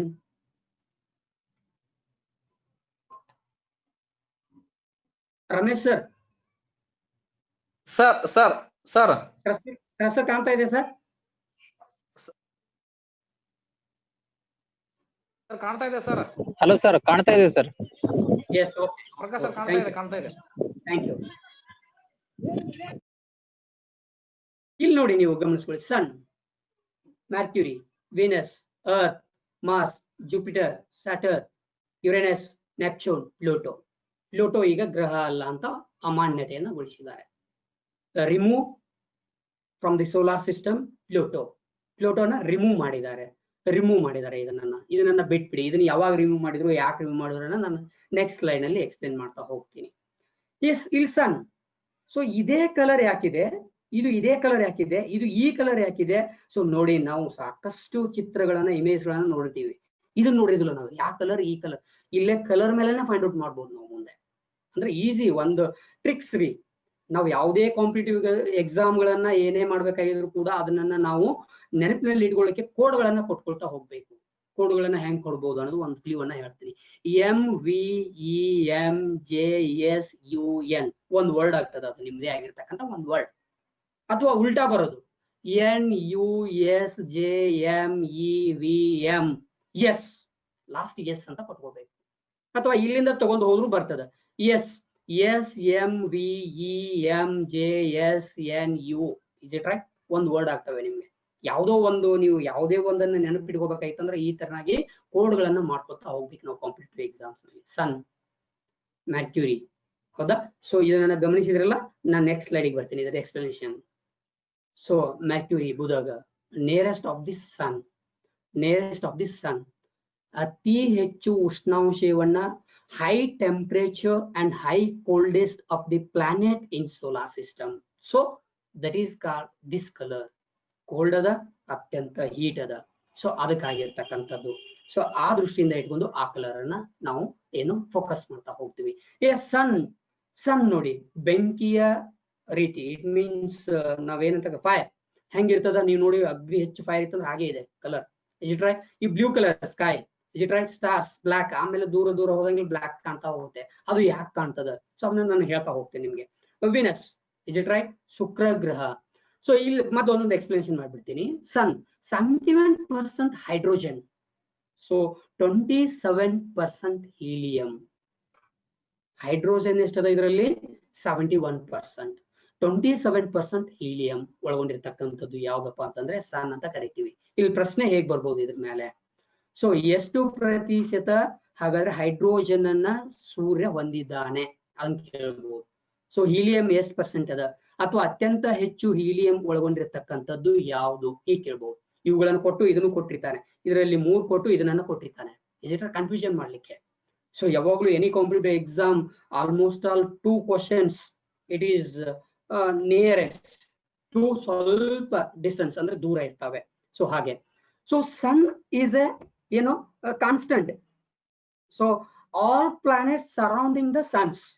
so ಅದ್ರ ಸುತ್ತಲೂ ಸುತ್ತಕ್ಕಂಥವುಗಳು ಯಾವ ಹಾಗಾದ್ರೆ ಎಲ್ಲ ಗ್ರಹಗಳು. ಇದು ನಮ್ಗೆ ಗೊತ್ತೇ ಇದೆ, ನಾವು ಪ್ರೈಮರಿಲಿಂದ ಕಲಿತಾ ಇದೀವಿ, ಇವುಗಳನ್ನ ನೋಡ್ತಾ ಇದೀವಿ ನಾವು. Is it right? ಸೊ ಹಾಗಾದ್ರೆ ಇಲ್ಲೇ ಸನ್ 6000 ಸೆಂಟಿಗ್ರೇಡ್ ಅಥವಾ 6000 degree Celsius temperature in the surface ಅಂದ್ರೆ ಇಟ್ ಮೀನ್ಸ್ ಬಾರ್ಡರ್ ಲಾಸ್ಟ್ ಗೆ ಒಳಗೊಂಡಿರ್ತಕ್ಕಂಥದ್ದು ಯಾವ್ದಪ್ಪ ಅಂದ್ರೆ ಸೂರ್ಯ ಅಂತ ಕರಿತಾವ್. 6000 ಸೆಂಟಿಗ್ರೇಡ್ ಉಷ್ಣಾಂಶವನ್ನ ಸೂರ್ಯನ ಹೊರ ಮೇಲ್ಮೈಯಲ್ಲಿ ಉಷ್ಣಾಂಶ ಇದೆ. ಸೊ ಹಾಗಾಗಿ ಅಲ್ಲಿ ಹೆಚ್ಚು ಏನಿದೆಪ್ಪ ಅಂದ್ರೆ ಹೀಲಿಯಂ ಅಂಡ್ ಹೈಡ್ರೋಜನ್ ಇದೆ. ಸೊ ಮರ್ಕ್ಯೂರಿ ನೇರೆಸ್ಟ್ ಪ್ಲಾನೆಟ್ ಅಂತ ಕರಿತಾ ಹೋಗ್ತೀವಿ ನಾವು ಇದಕ್ಕೆ. ಸೂರ್ಯನಿಗೆ ಅತ್ಯಂತ ಸಮೀಪದಲ್ಲಿರ್ತಕ್ಕಂಥ ಗ್ರಹ. ವೇನಸ್, ಶುಕ್ರ ಗ್ರಹ goddess of love and beauty ಅಂತ ಕರಿತಾ ಹೋಗ್ತೀವಿ. ಸೊ ಅಂದ್ರೆ ಅತ್ಯಂತ ಇದಕ್ಕೆ ಇನ್ನೊಂದು ಕರಿತಾ ಹೋಗ್ತೀವಿ, ಇದಕ್ಕ ಮುಂಜಾನೆಯ ನಕ್ಷತ್ರ, ಹೊಳೆಯುವ ನಕ್ಷತ್ರ ಅಂತ ಕೂಡ ಕರಿತಾ ಹೋಗ್ತೀವಿ ನಾವು ಶುಕ್ರ ಗ್ರಹಕ್ಕೆ. ಅರ್ತ್ ಗ್ರೀನ್ ಪ್ಲಾನೆಟ್, ಹಸಿರು ಗ್ರಹ ಅಂತ ಕರಿತಾ ಹೋಗ್ತೀವಿ. And 5th largest planet of the solar ಅಂದ್ರೆ ಸೌರವ್ಯೂಹದಲ್ಲಿ ಭೂಮಿಯು ಹಾಗಾದ್ರೆ 5ನೇ ಅತ್ಯಂತ ದೊಡ್ಡ ಗ್ರಹ. ಹಾಗೂ ಗ್ರೀನ್, ಸೊ ಹಸಿರು ಗ್ರಹ ಅಂದ್ರೆ ಯಾವುದು ಹೀಗೆ ಕೇಳ್ಬಹುದು. ಅಥವಾ ಸೂರ್ಯನು ಭೂಮಿಯು ಸೂರ್ಯನಿಂದ ಅಥವಾ ಸೌರವ್ಯೂಹದಲ್ಲಿ ಎಷ್ಟನೆಯ ದೊಡ್ಡ ಗ್ರಹ ಹೀಗೆ ಕೇಳ್ಬಹುದು. ಸೊ ಹೀಗೆ ಕ್ವಶನ್ಸ್ ಗಳು ಬರ್ತಾ ಹೋಗ್ತವೆ. ಮಾರ್ಸ್, ಮಂಗಳ ರೆಡ್ ಪ್ಲಾನೆಟ್ ಅಂತ ಕರಿತೀವಿ. ಅಂಗಾರಕ ಗ್ರಹ ಅಂತ ಕರಿತೀವಿ. ಗಾಡ್ ಆಫ್ ವಾರ್ ಅಂತ ಕರಿತೀವಿ, ಇದಕ್ಕೆ ನಾವು ಗಾಡ್ ಆಫ್ ವಾರ್ ಅಂತ ಕರಿತೀವಿ. ಜುಪಿಟರ್ ದ ಗೈನ್ planet and ruler of god ಅಂತ ಕರಿತಾ ಹೋಗ್ತೀವಿ. ಸೌರವ್ಯೂಹದಲ್ಲಿ ಅತ್ಯಂತ ದೊಡ್ಡ ಗ್ರಹ ಇದು ಗೈನೆಟ್ ಪ್ಲಾನೆಟ್ ಅಂದ್ರೆ one of the biggest planet in our solar system and ruler of gods ಅಂತ ಕರಿತಾ ಹೋಗ್ತೀವಿ. Saturn, Shani the ring planet ಅಂದ್ರೆ ಶನಿ ಗ್ರಹ ಯಾವಾಗ್ಲೂ ಏನ ಒಳಗೊಂಡಿದೆ ಅಂದ್ರೆ ರಿಂಗ್ಗಳನ್ನ ಒಳಗೊಂಡಿರ್ತಕ್ಕಂಥದ್ದು. ಅದಕ್ಕೆ ಇದಕ್ಕೆ ರಿಂಗ್ ಗ್ರಹ ಅಂತ ಕರಿತಾ ಹೋಗ್ತೀವಿ, ringed. And Uranus god of heavens ಅಂತ ಕರಿತಾ ಹೋಗ್ತೀವಿ. ನೆಪ್ಚೂನ್ ಗಾಡ್ ಆಫ್ ಸಿ ಅಂತ ಕರಿತಾ ಹೋಗ್ತೀವಿ. Yes, Pluto August 24, December 2006, Pluto has removed from the solar systems. So almost all astronomic specialists gather one place and conducting the world conference. So Pluto is a ಅಂದ್ರೆ ಏನು ಬಹಳ ದೂರವಾಗಿರತಕ್ಕಂಥ ಗ್ರಹ. ಇದನ್ನ ಹಾಗಾದ್ರೆ ಕೈ ಬಿಡ್ತಾ ಹೋಗ್ತಾರೆ 2006 ಡಿಸೆಂಬರ್ 24 ಸೊ ಇದೊಂದು ಗ್ರಹ ಅಲ್ಲ, ಗ್ರಹಗಳ ಲಕ್ಷಣಗಳನ್ನ ಇದು ಒಳಗೊಂಡಿಲ್ಲ. ಸೊ ಇಲ್ಲಿ ಯಾವುದು ಏನು ಹಾಗಾದ್ರೆ ಅದಕ್ಕೆ ಸಂಬಂಧಪಟ್ಟಂತ ಎವಿಡೆನ್ಸ್ಗಳು ಇಲ್ಲ ಅಂತೇಳಿ ಭಾವಿಸಿ ಒಂದು ಒಂದು ಅಂತಾರಾಷ್ಟ್ರೀಯ ಸಮ್ಮೇಳನದಲ್ಲಿ ಹಾಗಾದ್ರೆ ಈ ಗ್ರಹವನ್ನ ಸೌರ ವ್ಯವಸ್ಥೆಯಿಂದ ಸೌರ ಮಂಡಲದಿಂದ ರಿಮೂವ್ ಮಾಡ್ತಾ ಹೋಗ್ತಾರೆ. Yes, I will focus earth. Earth 149.6 million kilometer distance of the earth to the sun. ಸೂರ್ಯನಿಂದ ಭೂಮಿಯು 149.6 ಮಿಲಿಯನ್ ಕಿಲೋಮೀಟರ್ಸ್ ನಷ್ಟು ದೂರ ಇದೆ ಇದು. ಹಾಗಾದ್ರೆ ದೂರ ಇರ್ಬೇಕಾದಂತ ಸಂದರ್ಭದಲ್ಲಿ ಅಷ್ಟು ಒಂದೇ ಸೀಸನ್ ವೈಸ್ ಸೀಸನ್ಸ್ ಬರ್ತೀನಿ, ಋತುಮಾನಗಳು ಅಂತ ಏನ್ ಕರಿತಾ ಹೋಗ್ತೀನಿ. ಸೊ ಎಲ್ಲಾ ಋತುಮಾನದಲ್ಲಿ 149.6 ಮಿಲಿಯನ್ ಕಿಲೋಮೀಟರ್ಸ್ ಭೂಮಿಯಿಂದ ಸೂರ್ಯನಿಂದ ಭೂಮಿ ಅಷ್ಟು ದೂರ ಇರೋದಿಲ್ಲ. ಅದು ಸೀಸನ್ ವೈಸ್ ಲೈಕ್ ದಟ್. ನೀವೇನ್ ಕರಿತಾ ಹೋಗ್ತೀರಿ, ಬೇಸಿಗೆ ಕಾಲ, ವಸಂತ ಕಾಲ, ಮಳೆಗಾಲ, ಚಳಿಗಾಲ. ಸೊ ಅದನ್ನ ಹೇಳ್ಕೊತ ಹೋದ್ರೆ ಅದು ಬಹಳ ನಿಮ್ಗೆ ವೈಡ್ ಆಗ್ತಾ ಹೋಗುತ್ತೆ. ಸೊ ಅದಕ್ಕೆ ನನಗೆ ಬಹಳ ಟೈಮ್ ಬೇಕು, ಶಾರ್ಟ್ ಇರೋದ್ರಿಂದ. ಸೊ ಅದು ಅತ್ಯಂತ ಈ ಟೆಟ್ ಏನ್ ಸಿಲೆಬಸ್ ಅಲ್ಲ ಅದಕ್ಕಷ್ಟೇ ಸೀಮಿತಗೊಳಿಸಿ ನಾನು ಇದನ್ನ ಹೇಳ್ತಾ ಇದ್ದೀನಿ ನಿಮ್ಗೆ. ಅಪೀಲಿಯನ್ ಅಂತ ಕರಿತಾ ಹೋಗ್ತೀವಿ ನಾವು, ಅಥವಾ ಇದಕ್ಕ ನೀವು ಇನ್ನೊಂದನ್ನ ಕನ್ನಡದಲ್ಲಿ ಗಮನಿಸಬಹುದು, ಉಚ್ಚ ಸ್ಥಾನ ಮತ್ತು ನೀಚ ಸ್ಥಾನ ಅಂತ ಹೇಳಿ. ನೀವೇನಾದ್ರೂ ಜಿಯೋಗ್ರಫಿಗಳನ್ನ ಓದಿದ್ರೆ ಗೊತ್ತಾಗ್ತಾ ಹೋಗುತ್ತೆ ಇದ್ರ ಬಗ್ಗೆ. ಇಲ್ಲೇ ಅಪಹೀಲಿಯನ್ 4th July Earth 152 million kilometer distance of the sun. So July 4ರಂದು ಭೂಮಿ ಸೂರ್ಯನಿಂದ 152 ಮಿಲಿಯನ್ ಕಿಲೋಮೀಟರ್ ಡಿಸ್ಟೆನ್ಸ್ ಅನ್ನ ಆಗ್ತಾ ಇದೆ. ಅದೇ ಪೆರಿಲಿಯನ್ ಅಂತ ಕರಿತಾ ಹೋಗಿ 3rd January 147 million kilometre distance to the sun. ಅಂದ್ರೆ ಸೂರ್ಯನಿಂದ ಭೂಮಿ ಜನವರಿ 3ರಂದು 147 ಮಿಲಿಯನ್ ಕಿಲೋಮೀಟರ್ಸ್ ನಷ್ಟು ದೂರ ಆಗ್ತಾ ಇದೆ. ಸೊ ಆ ಸೂರ್ಯನ ಸುತ್ತಲೂ ಸುತ್ತಕ್ಕಂತಹ ಸಂದರ್ಭದಲ್ಲಿ ಅಪಹೀಲಿಯನ್ ಅಂಡ್ ಪೆರಿಹಿಲಿಯನ್ ಉಚ್ಚ ಸ್ಥಾನ ಮತ್ತು ನೀಚ ಸ್ಥಾನಕ್ಕೆ ಅನುಗುಣವಾಗಿ ಹಾಗಾದ್ರೆ ಋತುಮಾನಗಳು ಆಗ್ತಾ ಹೋಗ್ತವೆ. ಇದ್ರಲಿಂದ ಏನಾಗ್ತಾ ಇದೆ ಅಂದ್ರೆ ಭೂಮಿ ಸೂರ್ಯನಿಂದ ಒಮ್ಮೆ ಸಮೀಪ, ಒಮ್ಮೆ ಹತ್ರ, ಒಮ್ಮೆ ಹೀಗ್ ಬರೋದ್ರಿಂದನೇ ಏನಾಗ್ತಾ ಇದಾವೆ ಹಾಗಾದ್ರೆ ಋತುಮಾನಗಳು ಉಂಟಾಗ್ತಾ ಇದಾವೆ ಭೂಮಿಯ ಮೇಲೆ. ಸೊ ಇದನ್ನ ನೀವು ಲ್ಯಾಕ್ಷನಲ್ಲಿ ಇಟ್ಕೋಬಹುದು. ಎಸ್, ಇಲ್ಲಿ ಕ್ವಶನ್ಸ್ ಹೆಂಗ್ ಬರ್ಬಹುದಪ್ಪ ಅಂತಂದ್ರೆ, how to origin of the questions this topics distance ಅನ್ನ ಕೇಳಬಹುದು. So how many distance of the earth to the sun. So ಹಾಗಾದ್ರೆ ಸೂರ್ಯನಿಂದ ಭೂಮಿ ಎಷ್ಟು ದೂರದಲ್ಲಿದ್ದಾನೆ ಅನ್ನೋದನ್ನ ಕೇಳಬಹುದು. ಸೊ ಅಪಹೀಲಿಯನ್ ಯಾವ ತಿಂಗಳ ಬಂದು ಹೋಗ್ತದೆ, ಈ ಡೇಟ್ಗೆ ಫೋಕಸ್ ಅನ್ನು ಮಾಡ್ಬೋದು. ಪೆರಿಹಿಲಿಯನ್ ಯಾವ ದಿನಾಂಕ, ಯಾವ ಮಂತ್ ಅಂತ ಹೇಳಿ ಫೋಕಸ್ ಮಾಡ್ಲಿಕ್ಕೆ ಸಾಧ್ಯತೆಗಳು ಇರ್ತಾವೆ. S, ಅಪಹೀಲಿಯನ್ and ಪೆರಿಹಿಲಿಯನ್, ಪೆರೋಜಿ and perigee and ಅಪೋಜಿ ಅಂತ ಕರೆದೆ ನಾನು ಅದಕ್ಕೆ. ಅಪಹೀಲಿಯನ್, ಪೆರಿಹಿಲಿಯನ್, ಅಪೋಜಿ. ಅದೇ ಉಚ್ಚ ಸ್ಥಾನ, ನೀಚ ಸ್ಥಾನ. ಇಲ್ಲಿ ನೋಡಿ, ಇಲ್ಲಿ ನೀವು ಲೈಕ್ ದಟ್ ಸನ್.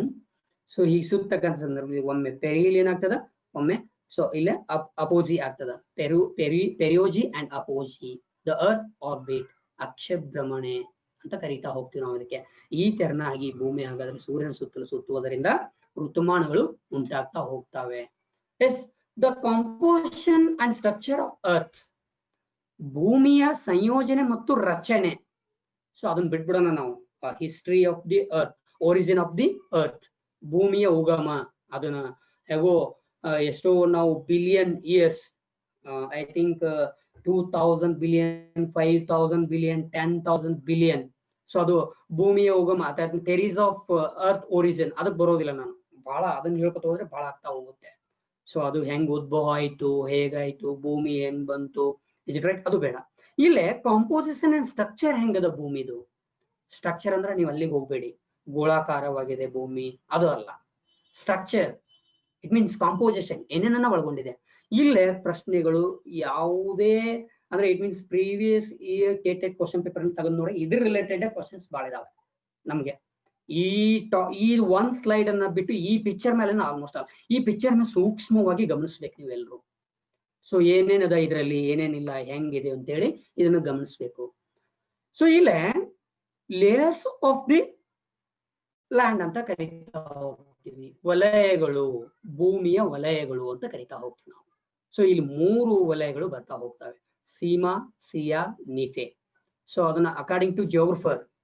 ಸೊ ಅದು ಹೆಂಗೆ ಏನೇನು ಇದನ್ನ ಮಾಡಿದ್ರು ಅನ್ನೋದಕ್ಕೆ ಇಲ್ಲಿದೆ. ಅಕಾರ್ಡಿಂಗ್ ಟು ಸುಯಸ್ ರವ್ರು ಏನ್ ಮಾಡ್ತಾವ, ಸಿಯಾಲ್, ಸೀಮಾ, ನೀಫೆ ಅಂತ ಹೇಳಿ ಏನ್ ಮಾಡ್ತಾರೆ, ಕ್ಲಾಸಿಫಿಕೇಶನ್ ಮಾಡ್ತಾ ಹೋಗ್ತಾರೆ. Suez has classification of the 3 layers of the earth. First one Sial, Sima and Nefe. According to Jeffrey ಅವರು ಏನ್ ಮಾಡ್ತಾರೆ, upper layer, middle layer, lower layer. So Jeffrey has a classification of the earth 3 types, 3 layers, upper layer, middle layer and lower layer ಅಂತ ಕರೀತಾರೆ ಅವರು. ಅಂದ್ರೆ upper layer ಅಂತಂದ್ರೆ ಮೇಲ್ಪದರು, ಮಧ್ಯಮ ಪದರು, ಕೆಳಪದರು ಅಂತ ಕರೀತಾ ಹೋಗ್ತಾರೆ. According to Arthur Holmes, one of the most important geographer, Arthur Holmes, Arthur Pink, ಇವರೆಲ್ಲ ಬರ್ತಾ ಹೋಗ್ತಾರೆ. ಕ್ರಸ್ಟ್ ಅವನು ಏನ್ ಮಾಡ್ತಾನೆ, crust, substratum and core, substratum and core ಇಲ್ಲಿ ನೆನಪಿಸ್ಕೋಬೇಕು. Suess, sima, sial, nife. Is it right? ಹೊರ ಕೇಂದ್ರಗೋಳ, ಒಳ ಕೇಂದ್ರಗೋಳ, ಅಥವಾ ಇಲ್ಲ ಮೇಲ್ಪದರು, ನಾನು ಹೇಳಿದ್ನಲ್ಲ ನಿಮ್ಗೆ ಮೇಲ್ಪದರು ಇಲ್ಲೇ. Is it right? ಜೆಫ್ರಿ ಅವರ ಪ್ರಕಾರ ಎಸ್, ಹೌದಾ? ಇಲ್ಲೇ ಶಿಲಾಗೋಳ, ಅದು ಬೇಡ, ನಿಮ್ ಮಿಶ್ರಗೋಳ, ಕೇಂದ್ರಗೋಳ, ಹೌದಾ? ಹಂಗೂ ಕರೀತಾರೆ. ಲೇಯರ್ಸ್, ಶಿಲಾಗೋಳ, ಮಿಶ್ರಗೋಳ, ಕೇಂದ್ರಗೋಳ, ಅದರಲ್ಲಿ ಹೊರ ಕೇಂದ್ರಗೋಳ, ಒಳ ಕೇಂದ್ರಗೋಳ, inner crust, outer crust, lithosphere, ಹೌದಾ? ಹಿಂಗೆಲ್ಲ ಕರಿತಾ ಹೋಗ್ತಾರೆ ಇವುಗಳನ್ನ. ಇಲ್ಲಿ ನೀವು ಗಮನಿಸ್ಬೇಕು, ಸಾಗರ, ಸೊ ಎಷ್ಟು ಪರ್ಸೆಂಟ್ ಅದ, ಲ್ಯಾಂಡ್ ಎಷ್ಟು ಪರ್ಸೆಂಟ್ ಅದ, ಅಲ್ಲಿ ನಾನು ಹೋಗುದಿಲ್ಲ. Ocean part, is it right? But present ಬೇರೆ ಬರುತ್ತೆ. Sir 1 second sir, Seema madam please mute ಮಾಡ್ಕೊಳ್ಳಿ. Is it right? Sima, sial, nife. ಒಂದ್ ಕ್ಲೂ ಕೊಡ್ತೀನಿ ನಾನು ನಿಮ್ಗೆ. ಇಲ್ಲಿ ಏನ್ ಕ್ಲೂ ಅನ್ನ ಕೊಡ್ತಾ ಇದೀನಿ ಅಂತಂದ್ರೆ, ಈ ಸ್ಲೈಡ್ ಅನ್ನ ಗಮನಿಸ್ಕೊಳ್ಳಿ. ಇಲ್ಲಿ SI ಅದ, AL ಅದ.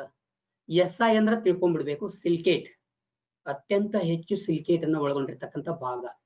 ಸೊ AL ಅಲ್ಯೂಮಿನಿಯಂ, ಈ ಎರಡೂ ವರ್ಡ್ ಗಳನ್ನ ತೆಗೆದು ಇಲ್ಲಿ ಹಾಕಿದ್ದಾರೆ. Sial, SI, AL silicate and aluminium. Sima, silicate again and magnesium. Nife, nickel and ferrum, ಅಂದ್ರೆ ಇಟ್ ಮೀನ್ಸ್ ಕಬ್ಬಿಣದ ಧಾತುವಿನ ಸಂಕೇತ ನಾವು ಹೇಳ್ತೇವೆ, first word Fe. Is it right? ಅದನ್ನ ಕೂರಿಸಿ ನಾವು ಹಾಗಾದ್ರೆ ಇಲ್ಲಿ ಇದನ್ನ ಮಾಡ್ತಾ ಹೋಗ್ತೀವಿ. Okay, yes, sima, sial and nife ಅಂತ ಕರಿತಾ ಹೋಗ್ತೀವಿ. ಸೊ ಇಲ್ಲೇ ನೀವು ಇದನ್ನ ಗಮನಿಸಬೇಕು. ಮಿಶ್ರಗೋಳ ಅಥವಾ ಶಿಲಾಪಾಕ ವಲಯ ಅಂತ ಕರಿತಾ ಹೋಗ್ತಾರೆ. ಮೋಹನ್ ರೇಖೆ ಅಥವಾ ಮೋಹೋ ರೇಖೆ ಅಂತ ಕರಿತಾ ಹೋಗ್ತೀವಿ ನಾವು ಇದಕ್ಕೆ. ಅಂದ್ರೆ ಇಲ್ಲಿ ಒಬ್ರು ಅವ್ರ ಹೆಸರನ್ನ ಇಡ್ಲಾಗಿದೆ, ಇಲ್ಲಿಂದ ಇಲ್ಲಿಗಿದು, ಹಾಗಾದ್ರೆ ವಿಂಗಡಣೆಯನ್ನ ಮಾಡ್ತಾ ಹೋಗ್ತಾರೆ. ಗುಟೆನ್ಬರ್ಗ್ ಸೀಮಾ ವಲಯ, ಗುಟೆನ್ಬರ್ಗ್ ಅನ್ನೋರು ಇದನ್ನ ಕ್ಲಾಸಿಫಿಕೇಶನ್ ಮಾಡಿದ್ರೆ ಗುಟೆನ್ಬರ್ಗ್ ಅವ್ರ ಹೆಸರನ್ನ ಇಡಲಾಗಿದೆ. One of the most geographer ಇವರೆಲ್ಲ. ಸೀಮಾ ವಲಯ ಇಲ್ಲಿದು, ಸೀಮಾ ವಲಯ ಇಲ್ಲಿ ಮುಗಿತಿದ್ರು.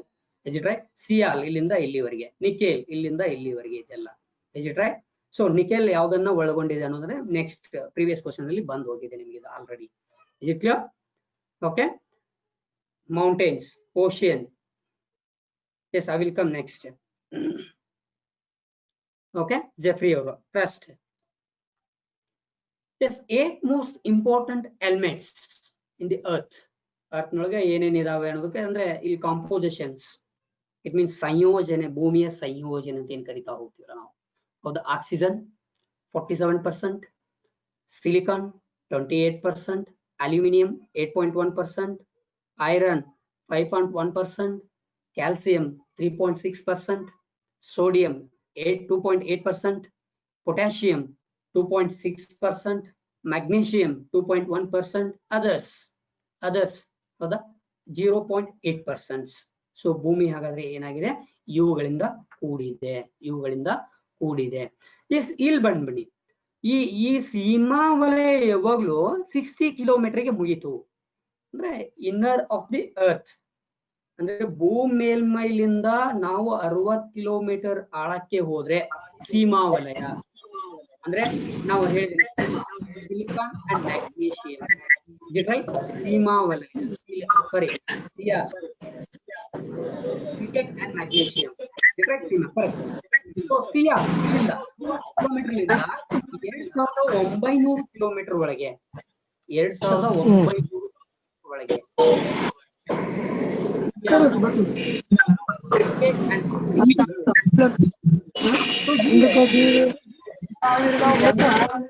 ಕಿಲೋಮೀಟರ್ಲಿಂದ 6378 ಕಿಲೋಮೀಟರ್ಗಳವರೆಗೆ ನಿಫೆ ಅಂತಕ್ಕಂಥದ್ದು ಕಂಡುಬರ್ತದೆ. ಅಂದ್ರೆ ಮೂಲ ಧಾತುವಿನಕ್ಕೆ ಅನುಗುಣವಾಗಿ ಹಾಗಾದ್ರೆ ಏನು ಸುರೇಶ್ ಅನ್ನೋರು ಇದನ್ನ ಈ ಕ್ಲಾಸಿಫಿಕೇಶನ್ ಅನ್ನ ಮಾಡ್ತಾ ಹೋಗ್ತಾರೆ. ಕಿಲೋಮೀಟರ್ ಒಳಗ ಸರ್ ಒಂದ್ ಸೆಕೆಂಡ್ ಸೀಮಾ ಯಾರು ನೋಡ್ರಿ? ಸೀಮಾ ಮೇಡಮ್ ಮ್ಯೂಟ್ ಮಾಡ್ಕೊಳ್ಳಿ. Seema. Okay sir, thank you. Yes, come to the next point, rocks ಅಂದ್ರೆ ಶಿಲೆಗಳು. ಸೊ ಈ ಶಿಲೆಗಳಿಗೆ ಸಂಬಂಧಪಟ್ಟಂತೆ ಪ್ರೀವಿಯಸ್ ಇಯರ್ ನಲ್ಲಿ ಪ್ರಶ್ನೆಗಳು ಬಂದಿದ್ದಾವೆ. So previous question papers having a questions related to rocks concept ಅಥವಾ ಸಬ್ಜೆಕ್ಟ್. ಸೊ ರಾಕ್ಸ್ ನಾನು ಹೇಳಿದೆ ಶಿಲೆಗಳನ್ನ ಕುರಿತು ಅಧ್ಯಯನ ಮಾಡ್ತಕ್ಕಂಥದ್ದು ಯಾವುದು, ಅದನ್ನ ನೀವು ಗಮನಿಸ್ಕೊಳ್ಬೇಕು. Petrology, study of rocks. So ಇಲ್ಲೇ igneous rocks, sedimentary rocks, metamorphic rocks. So ಅಂದ್ರೆ ಶಿಲೆಗಳು ಹೇಗೆ ನಿರ್ಮಾಣ ಆಗ್ತವೆ ಅನ್ನೋದನ್ನ ಹೇಳುವುದಿಲ್ಲ ನಾನು. What is the definitions of rocks, how to origin of rocks. So ಇಲ್ಲೇ ಆ ಪ್ರೀವಿಯಸ್ ಕ್ವಶನ್ಸ್ ನಲ್ಲಿ ಯಾವ ರೀತಿ ಫೋಕಸ್ ಮಾಡಿದಾರೆ ಅಂತಂದ್ರೆ, ಒಂದು ರಾಕ್ಸ್ ಅನ್ನ ಕೊಟ್ಟು ಅಥವಾ ಆ ರಾಕ್ಸ್ ಯಾವ್ದಿದೆ, ಏನಿದೆ, ಅದು ಎದರಿಂದ ಆಗಿದೆ ಅನ್ನೋದನ್ನ ಕೇಳ್ತಾ ಇದ್ದಾನೆ. ಸೊ ಇಗ್ನಿಯಸ್ ರಾಕ್ಸ್ ಯಾವ್ದ್ರಿಂದ ಆಗ್ತಾ ಇದೆ, ಸೆಡಿಮೆಂಟರಿ ರಾಕ್ಸ್ ಯಾವ್ದ್ರಿಂದ ಆಗ್ತಾ ಇದೆ, ಮೆಟಾಮಾರ್ಫಿಕ್ ರಾಕ್ಸ್ ಯಾವ ರೀತಿ ಆಗ್ತಾ ಇದೆ. ಸೊ ಹಾಗೆ ಕೇಳ್ತಾ ಹೋಗ್ತಾನೆ ಪ್ರಶ್ನೆಯನ್ನ. ಸೊ ಇಲ್ಲಿ ಇಗ್ನಿಯಸ್ ರಾಕ್ಸ್ ಅಂತಂದ್ರೆ sometime we have called to primary rocks. Igneous rocks ಗೆ ನಾವು ಪ್ರಾಥಮಿಕ ಶಿಲೆಗಳು ಅಂತ ಹೇಳಿ ಕೂಡ ಕರಿತಾ ಹೋಗ್ತೀವಿ. ಅಂದ್ರೆ ಇದು ಅತ್ಯಂತ ನುಣುಪಾಗಿರ್ತಕ್ಕಂಥ ಮತ್ತು ಅತ್ಯಂತ ಗಟ್ಟಿಯಾಗಿರ್ತಕ್ಕಂಥ ಒಂದು ಏನು ಶಿಲೆ ಅಂತ ಕರೀತಾ ಹೋಗ್ತೀವಿ ನಾವು ಇದಕ್ಕೆ. Because so automatically are immediately created, it means lava created to rocks. ನಾವೇನ್ ಮ್ಯಾಗ್ಮಾ ಅಂತ ಏನ್ ಕರಿತಾ ಹೋಗ್ತೀವಲ್ಲ, ಅದು ನೆಕ್ಸ್ಟ್ ಕಾನ್ಸೆಪ್ಟ್ ನಲ್ಲಿ ಹೇಳ್ತಾ ಹೋಗ್ತೀನಿ ನಿಮ್ಗೆ. ಅಂದ್ರೆ ವೋಲ್ಕ್ಯಾನೋ ಹೇಳೋದು, ಜ್ವಾಲಾಮುಖಿಯಿಂದ ಲಾವಾ ಹೊರಗೆ ಬಂದಂತ ಸಂದರ್ಭದಲ್ಲಿ ಹಾಗಾದ್ರೆ ಯಾವ ರೀತಿಯಾಗಿರ್ತಕ್ಕಂಥ ಲ್ಯಾಂಡ್ ಫ್ಯೂಚರ್ಸ್, ಲ್ಯಾಂಡ್ ಫಾರ್ಮ್ಸ್ ಗಳು ಕ್ರಿಯೇಟ್ ಆಗ್ತಾ ಇದಾವೆ, ಹೌದಾ? ಆ ಸಂದರ್ಭದಲ್ಲಿ ಬರ್ತಾ ಹೋಗುತ್ತೆ, ನಿಮ್ಗೆ ಅರ್ಥ ಆಗ್ತಾ ಹೋಗುತ್ತೆ ಇದು. ಸೊ ಇಮಿಡಿಯೇಟ್ಲಿ ಇಟ್ ಮೀನ್ಸ್ ಏನಾಗ್ತಾ ಹೋಗುತ್ತೆ, ಆ ಲಾವಾ ಗಟ್ಟಿ ಆಗ್ತಕ್ಕಂಥ ಒಂದು ವಸ್ತು ಅಥವಾ ಒಂದು ಧಾತು, ಅದರಿಂದ ಏನಾಗಿ ನಿರ್ಮಾಣ ಆಗ್ತಕ್ಕಂಥದ್ದು ಯಾವ್ದಪ್ಪ ಅಂದ್ರೆ ಇಗ್ನಿಯಸ್ ರಾಕ್ಸ್ ಅಂತ ಕರಿತಾ ಹೋಗ್ತೀವಿ. From mineral matter in a high temperature molten state. So ಇದು ಯಾಕೆ ಹಿಂಗ ಆಗ್ತಾ ಇದೆ ಅಂದ್ರೆ, because having a high temperature in the magma.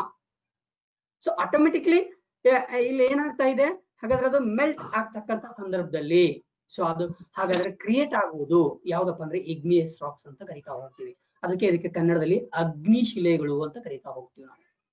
ಅಗ್ನಿಶಿಲೆಗಳು, sedimentary racks. Second, ಇದು sometime we have called to secondary rocks, derived mostly by weathering and erosion of pre-existing rocks ಅಂತ ಕರಿತಾ ಹೋಗ್ತೀವಿ.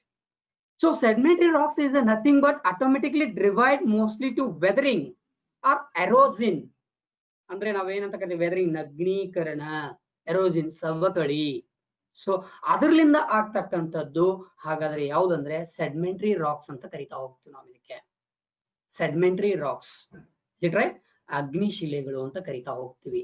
And metamorphic rocks have been physically or chemically change. So automatically all biological aspects ಅಥವಾ bio ಅಂದ್ರೆ it means ಯಾವುದೋ ನಾವು physically or biologically or chemically. ಈಗ ಒಂದು example, ಒಂದು ಯಾವುದೋ ಒಂದು ಟ್ರೀ ಬೆಳೀತಕ್ಕಂಥ ಸಂದರ್ಭದಲ್ಲಿ ಆ ರಾಕ್ಸ್ ಏನ್ ಮಾಡ್ತಾ ಇದೆ, ಅಡ್ಡ ಬರ್ತಾ ಇದೆ. ಸೊ ಅಲ್ಲಿ ರೂಟ್ಸ್ ಆ ರಾಕ್ಸ್ ಅನ್ನ ಸೀಳ್ಕೊಂಡು ಹೋಗ್ತಾ ಇದೆ. ಸೊ ಮೆಟಾಮಾರ್ಫಿಕ್ ರಾಕ್ಸ್ ಅಂತ ಕರಿತಾ ಹೋಗ್ತೀವಿ. ರೂಪಾಂತರ ಶಿಲೆಗಳು ಅಂತ ಕರಿತಾ ಹೋಗ್ತೀವಿ ನಾವು ಅದಕ್ಕೆ ಕನ್ನಡದಲ್ಲಿ, ರೂಪಾಂತರ ಶಿಲೆಗಳು. So automatically metamorphic rocks is a physically, chemically, biologically change, usually by application of heat and pressure during the folding. ಅದು ಹೀಟ್ ಲಿಂದ ಆಗಿರ್ಬಹುದು, ಈಜಿಕ್ ಮೀನ್ ಪ್ರೆಷರ್ ಒತ್ತಡದಿಂದ ಆಗಿರ್ಬಹುದು. ಸೊ ಅಥವಾ ಅಲ್ಲಿ ಏನೋ ಎರೋಸಿನ್ ಏನೋ ಒಂದು ಆಗ್ತಕ್ಕಂಥ ಏನೋ ಫಿಸಿಕಲಿ ಅಂತಂದ್ರೆ ಇಟ್ ಮೀನ್ಸ್ ನಾವೇನಂತ ಕರಿತಾ ಹೋಗ್ತೀವಿ, ಪ್ರಕೃತಿಯ ವಿಕೋಪಕ್ಕೆ ಅನುಗುಣವಾಗಿ. ಸೊ ಅದು ಏನಾಗ್ತಾ ಇದೆ ಅಂತಂದ್ರೆ ಮೆಟಾಮಾರ್ಫಿಕ್ ರಾಕ್ಸ್ ಏನಾಗ್ತಾ ಇದೆ, ರೆಡಿ ಆಗ್ತಾ ಇದೆ. ಸೊ ಕೆಮಿಕಲಿನೂ ಕೂಡ ಕೆಲವು ಆಗ್ತಾ ಇದಾವೆ. ಫಾರ್ ಎಕ್ಸಾಂಪಲ್, ಒಂದು ಶಿಲೆ ಮೇಲೆ ಹಾಗಾದ್ರೆ ಆ ನೀರು ಅಂದ್ರೆ ಲ್ಯಾಕ್ಸ್ ಟುಗೆದರ್ ಅಥವಾ ಇಯರ್ ಅಥವಾ ಥೌಸಂಡ್ಸ್ ಟುಗೆದರ್, ಆ ನೀರ್ ಅಲ್ಲೇ ಆ ಶಿಲೆ ಮೇಲೆ ನಿಂತಿತ್ತಂದ್ರೆ ಅಲ್ಲಿ ಒಂದು ಏನಾಗ್ತಾ ಇದೆ, ಕೆಮಿಕಲಿ ಆಟೋಮೆಟಿಕ್ಲಿ ಚೇಂಜ್, ಅದು ಏನಾಗ್ತಾ ಇದೆ, ರೂಪಾಂತರವನ್ನ ಪಡ್ಕೊಳ್ತಾ ಹೋಗುತ್ತೆ ಆ ಶಿಲೆ. ಸೊ ಅದಕ್ಕೆ ಮೆಟಾಮಾರ್ಫಿಕ್ ರಾಕ್ಸ್ ಅಂತ ಕರಿತಾ ಹೋಗ್ತೀವಿ ನಾವು. ಎಸ್, ಇದನ್ನ ಗಮನದಲ್ಲಿ ಇಟ್ಕೊಳ್ಳಿ. ಪ್ರಶ್ನೆಗಳು ಹೇಗ್ ಬರ್ಬೋದು ಅಂತಂದ್ರೆ ಇದರಲ್ಲಿ ಇಗ್ನಿಯಸ್ ರಾಕ್ಸ್ ಯಾವ ರೀತಿ ಆಗ್ತಾ ಇದೆ, ಸೆಡಿಮೆಂಟರಿ ರಾಕ್ಸ್ ಯಾವ ರೀತಿ ಆಗ್ತಾ ಇದೆ, ಅಂಡ್ ಮೆಟಾಮಾರ್ಫಿಕ್ ರಾಕ್ಸ್ ಯಾವ ರೀತಿ ಆಗ್ತಾ ಇದೆ, ಅಥವಾ ಅದು ಯಾವ ರೀತಿ ರೂಪಾಂತರವನ್ನಗೊಳ್ತಾ ಇದೆ ಅನ್ನೋದನ್ನ ಕರಿತಾ ಹೋಗ್ತಾ ಇದೆ. ಎಸ್, ಇಲ್ಲಿ ಕ್ಯಾರೆಕ್ಟರ್ ಅನ್ನ ನಾವು ಸೂಕ್ಷ್ಮವಾಗಿ ಅವಲೋಕನವನ್ನ ಮಾಡಿದಾಗ we have studied two characteristics of igneous rocks, so automatically find out the questions. So ಆ ಕ್ವಶನ್ಸ್ ಅನ್ನ ನಾವು ಈಸಿಯಾಗಿ ಹಾಗಾದ್ರೆ ಫೈಂಡ್ ಔಟ್ ಮಾಡಬಹುದು. What are the features? So ಅದು ನಮಗೆ ಗೊತ್ತಿರಬೇಕು ಮೊದ್ಲೇ. ಸೊ ಅಗ್ನಿಶಿಲೆ ಅಂತಂದ್ರೆ ಏನು? ಸೊ ಶಿಲಾಪಾಕ ಅಂದ್ರೆ ನಾನು ಹೇಳಿದ್ನಲ್ಲ, ಮ್ಯಾಗ್ಮಾ ಘನೀಭವಿಸುವ ಮೂಲಕ ನಿರ್ಮಿತವಾಗುವಂತ ಇವು ಪ್ರಾಥಮಿಕ ಶಿಲೆಗಳಾಗಿವೆ. ಅದೇ ಲಾವಾ ಬರ್ತಕ್ಕಂಥ ಸಂದರ್ಭದಲ್ಲಿ ಪ್ರೈಮರಿ ರಾಕ್ಸ್ ಅಂತ ಕರೆದೆ ನಾನು, ಅದಕ್ಕೆ ಪ್ರೈಮರಿ ರಾಕ್ಸ್ ಅಂತ ಕರಿತಾ ಹೋಗ್ತೀವಿ, ಘನೀಭವಿಸ್ತಕ್ಕಂಥದ್ದು. ಇಲ್ಲಿ ಪ್ರಶ್ನೆ ಹೇಗೆ ಬರ್ಬೋದು ಅಂದ್ರೆ, ಶಿಲಾಪಾಕದಿಂದ ನಿರ್ಮಿತವಾಗುವ ಶಿಲೆ ಯಾವುದು? Igneous rock, sedimentary rock, metamorphic rocks, granite, ಹೀಗೆ ಕೊಡ್ತಾ ಹೋಗ್ತಾನೆ. ಸೊ ಈ ರೀತಿ ಬರ್ಬೋದು ಪ್ರಶ್ನೆ. ಎಸ್, ಇವು ರಾಶಿ ಮತ್ತು ಗುಡ್ಡದ ಆಕಾರದಲ್ಲಿ ಇರುತ್ತವೆ ಹೊರತು ಪದರುಗಳನ್ನು ಹೊಂದಿರುವುದಿಲ್ಲ. ಇದು ಯಾವಾಗ್ಲೂ ನೋಡಿ ಒಂದೇ ಸಿಂಗಲ್ ರಾಕ್ ಇರುತ್ತೆ, ಇದು ಸಿಂಗಲ್ ರಾಕ್. ಸೊ ಅದ್ರ ಜೊತೆಗೆ ಪದರ್ ಪದರ್ ಪದರ್ ಪದರ್ ಅದರಲ್ಲಿ ಕಾಣೋದಿಲ್ಲ. ಇದು ಯಾವಾಗ್ಲೂ ನುಣುಪಾಗಿರ್ತದೆ ಇದು. ಸೊ ಗುಡ್ಡದ ಆಕಾರ, ದೊಡ್ಡ ಗುಡ್ಡದ ಆಕಾರ, ಇಮ್ಮಿಡಿಯೇಟ್ ಆಗಿ ಅಲ್ಲಿ ಏನಾಗ್ತಾ ಇದೆ ಹಾಗಾದ್ರೆ ಆ ಶಿಲಾಪಾಕ ಮ್ಯಾಗ್ಮಾ, ಸೊ ಅದು ಹಾಗಾದ್ರೆ ಗಟ್ಟಿ ಆಗ್ತಕ್ಕಂಥದ್ದು, ಘನೀಭವಿಸ್ತಕ್ಕಂಥದ್ದು. ಸೊ ಅದಕ್ಕೆ ಇದು ಯಾವಾಗ್ಲೂ ಗುಡ್ಡದ ಆಕಾರದಲ್ಲಿ ಇರುತ್ತದೆ. ಇವುಗಳು ವಿವಿಧ ಗಾತ್ರದ ಹರಳಿಂದ ಕೂಡಿರ್ತವೆ. ಇಟ್ ಮೀನ್ಸ್ ಸ್ಮಾಲ್ ಏನಂತ ಕರಿತೀವಿ, ಚಿಕ್ಕ ಚಿಕ್ಕ ಚಿಕ್ಕ ಚಿಕ್ಕ ಚಿಕ್ಕ ಚಿಕ್ಕ ಹಳ್ಳಗಳು. ಅದೇ ನಾವು ಹೇಳ್ತೀವಲ್ಲ ಸೈನ್ಸ್ ನಲ್ಲಿ, ಏನು ಒತ್ತೊತ್ತಾಗಿರುತ್ತವೆ ಅಣುಗಳು ದೂರ ದೂರ ಸರಿದಿರ್ತವೆ, ಘನ, ದ್ರವ, ಅನಿಲ ಅಂತ ಹೇಳ್ಬೇಕಾದಂತ ಸಂದರ್ಭದಲ್ಲಿ ನೀವು, ಹೌದಾ? ಸೊ ಹಾಗಾದ್ರೆ ಈ ರಾಕ್ಸ್ ನಲ್ಲಿ ಏನಿರ್ತದಂದ್ರೆ ಹರಳು ಯಾವಾಗ್ಲೂ ಬಹಳ ಒತ್ತಿನಿಂದ ಕೂಡಿರ್ತಕ್ಕಂಥವುಗಳು. ಅಗ್ನಿಶಿಲೆಗಳು ಯಾವುದೇ ಬಗೆಯ ಪಳೆಯುಳಿಕೆಗಳನ್ನ ಹೊಂದಿರುವುದಿಲ್ಲ, ಇವು ಯಾವುದನ್ನು ಸೇರಿಸ್ಕೊಳ್ಳೋದಿಲ್ಲ. ಬಿಕಾಸ್ ಇಮಿಡಿಯೇಟ್ಲಿ ಏನಾಗ್ತಾ ಇದೆ, ಘನೀಭವನಗೊಳ್ತಕ್ಕಂಥದ್ದು, ಅದರಲ್ಲಿ ಯಾವುದೇ ಪಳೆಯುಳಿಕೆಗಳು ಬರೋದಿಲ್ಲ. ಆಟೋಮೆಟಿಕ್ ಏನಾಗ್ತಾ ಇದಾವೆ, ಒಂದೇ ಸಡನ್ ಆಗಿ ಇದು ಆಗ್ತಾ ಇದೆ. ಸೊ ಹಂಗಾಗಿ ಇದು ಏನಾಗ್ತಾ ಇದೆ, ಸೊ ಪಳೆಯುಳಿಕೆಗಳನ್ನ ಹೊಂದಿರುವುದಿಲ್ಲ. ಇವುಗಳು ಒತ್ತಾದ ಕಣ ರಚನೆಯಿಂದ ಅಪ್ರವೇಶ ಶಿಲೆಗಳಾಗಿರ್ತವೆ. ಇದ್ರೊಳಗ ಅಂದ್ರೆ ಪ್ರವೇಶ ಮಾಡೋದು highly difficult of the entrance in the chemical, biological, physical, any aspects. ಇದ್ರೊಳಗೆ ಹೋಗ್ಲಿಕ್ಕೆ ಸಾಧ್ಯವಿಲ್ಲ. ಇದ್ರ ಲೈಫ್ ಸ್ಪ್ಯಾನ್ ಕೂಡ ಏನಾಗಿರ್ತದಂದ್ರೆ ಬಹಳ ವರ್ಷಗಳಾಗಿರ್ತವೆ. ಇವುಗಳ ಕಠಿಣ ಶಿಲೆಗಳಾಗಿದ್ದು ಕರ್ತುಗಳ ಬಹುಬೇಗ ತುತ್ತಾಗುವುದಿಲ್ಲ. ಅಂದ್ರೆ ನಾನು ಹೇಳಿದ್ನಲ್ಲ, ಬೇಗ ವೆದರಿಂಗ್ ಆಗೋದಿಲ್ಲ. ಇವು ಬಹಳ ಗಟ್ಟಿಯಾಗಿರ್ತಕ್ಕಂಥ ಶಿಲೆಗಳು. ಇವುಗಳು ಸಿಲಿಕಾಂಶವನ್ನ ಪ್ರಧಾನವಾಗಿ ಹೊಂದಿರುತ್ತವೆ. ಇದನ್ನ ಈ ಪಾಯಿಂಟ್ ಅನ್ನ ನೀವು ಫೈಂಡ್ ಔಟ್ ಮಾಡ್ಲೇಬೇಕು. ಅತ್ಯಂತ ಹೆಚ್ಚು ಸಿಲಿಕಾಂಶವನ್ನ ಹೊಂದಿರತಕ್ಕಂತ ಶಿಲೆ ಯಾವುದು? ಪ್ರಶ್ನೆ ಬರ್ಬಹುದು. ಯಾವುದು? Igneous rocks, sedimentary rocks, metamorphic rocks, coal ಹಿಂಗ್ ಕೇಳ್ಬಹುದು. ಸೊ ಅತ್ಯಂತ ಹೆಚ್ಚು ಸಿಲಿಕಾಂಶವನ್ನ ಒಳಗೊಂಡಿರ್ತಕ್ಕಂಥದ್ದು ಯಾವ್ದಂದ್ರೆ ಇಗ್ನಿಯಸ್ ರಾಕ್ಸ್. ಇವುಗಳು ಕಟ್ಟಡ ನಿರ್ಮಾಣಕ್ಕೆ ಬಹು ಉಪಯುಕ್ತ. ಇವುಗಳನ್ನ ಎದಕ್ಕೆ ಹೆಚ್ಚು ಯೂಸ್ ಮಾಡ್ತಾ ಇದ್ರ ಅಂದ್ರೆ ಬಿಲ್ಡಿಂಗ್ ನಿರ್ಮಾಣ ಮಾಡ್ಲಿಕ್ಕೆ. ಅಗ್ನಿಶಿಲೆಗಳು ಅಪಾರ ಪ್ರಮಾಣದ ಲೋಹ ಖನಿಜಾಂಶಗಳಿಂದ ಕೂಡಿರ್ತವೆ. ಯಾವಾಗ್ಲೂ ಇವು ಏನಿರ್ತಾವ ಅಂದ್ರೆ ಹೆಚ್ಚು ಲೋಹ ಖನಿಜಾಂಶಗಳನ್ನ ಒಳಗೊಂಡಿರ್ತಕ್ಕಂಥದ್ದು ಯಾವ್ದಂದ್ರೆ ಇಗ್ನಿಯಸ್ ರಾಕ್ಸ್. ಸೊ ಇಲ್ಲಿ ಪ್ರಶ್ನೆ ಹೇಗ್ ಬರ್ಬೋದು ಅಂದ್ರೆ, ಹೆಚ್ಚು ಖನಿಜಾಂಶಗಳನ್ನ ಒಳಗೊಂಡಿರುವ ಶಿಲೆ ಯಾವುದು?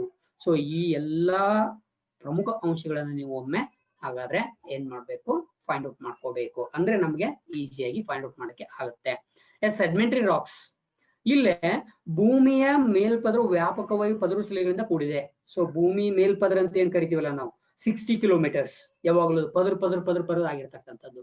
ಇವು ಈ ಪದರಿನ 75% ಭಾಗವನ್ನ ಆವರಿಸಿಕೊಂಡಿವೆ. ಇವಾಗಲೂ ಸೆಡಿಮೆಂಟರಿ ರಾಕ್ಸ್ ಯಾವಾಗ್ಲೂ ಹಾಗಾದ್ರೆ ಹಿಂಗ್ ಕೇಳ್ಬಹುದು, ಸೆಡಿಮೆಂಟರಿ ರಾಕ್ಸ್ ಯಾವ ವಲಯದಲ್ಲಿ ಬರುತ್ತದೆ? ರೈಟ್, ಪ್ರಶ್ನೆ ಹೀಗೂ ಬರ್ಬಹುದು, ಸೆಡಿಮೆಂಟರಿ ರಾಕ್ಸ್ ಯಾವ ವಲಯದಲ್ಲಿ ಬರುತ್ತದೆ? ಕಣಶಿಲೆಗಳಲ್ಲಿ ಪದರುಗಳು ಸ್ಪಷ್ಟವಾಗಿ ಕಂಡು ಬರುತ್ತವೆ. ಅಂದ್ರೆ ಸ್ವಲ್ಪ ಕಣಗಳು ಏನಿರ್ತವೆ, ದೂರವಾಗಿರ್ತವೆ ಇವು ಯಾವಾಗ್ಲೂ ಇದರಲ್ಲಿ ಸೆಡಿಮೆಂಟರಿ ರಾಕ್ಸ್ ನಲ್ಲಿ. ರೈಟ್, ಸೆಡಿಮೆಂಟರಿ ರಾಕ್ಸ್ ನಲ್ಲಿ ಕದರುಗಳು ಅಂದ್ರೆ ಅದಕ್ಕೆ ಸೆಡಿಮೆಂಟರಿ ರಾಕ್ಸ್ ನಲ್ಲಿ ಪದರು ಶಿಲೆ ಅಂತ ಕರೀತಾ ಹೋಗ್ತೀವಿ ನಾವು ಇದಕ್ಕೆ. ಇವುಗಳು ಸಸ್ಯ ಹಾಗೂ ಪ್ರಾಣಿಗಳ ಪಳೆಯುಳಿಕೆಗಳನ್ನ ಫಾಸಿಲ್ಸ್ ಒಳಗೊಂಡಿರ್ತಕ್ಕಂಥದ್ದು.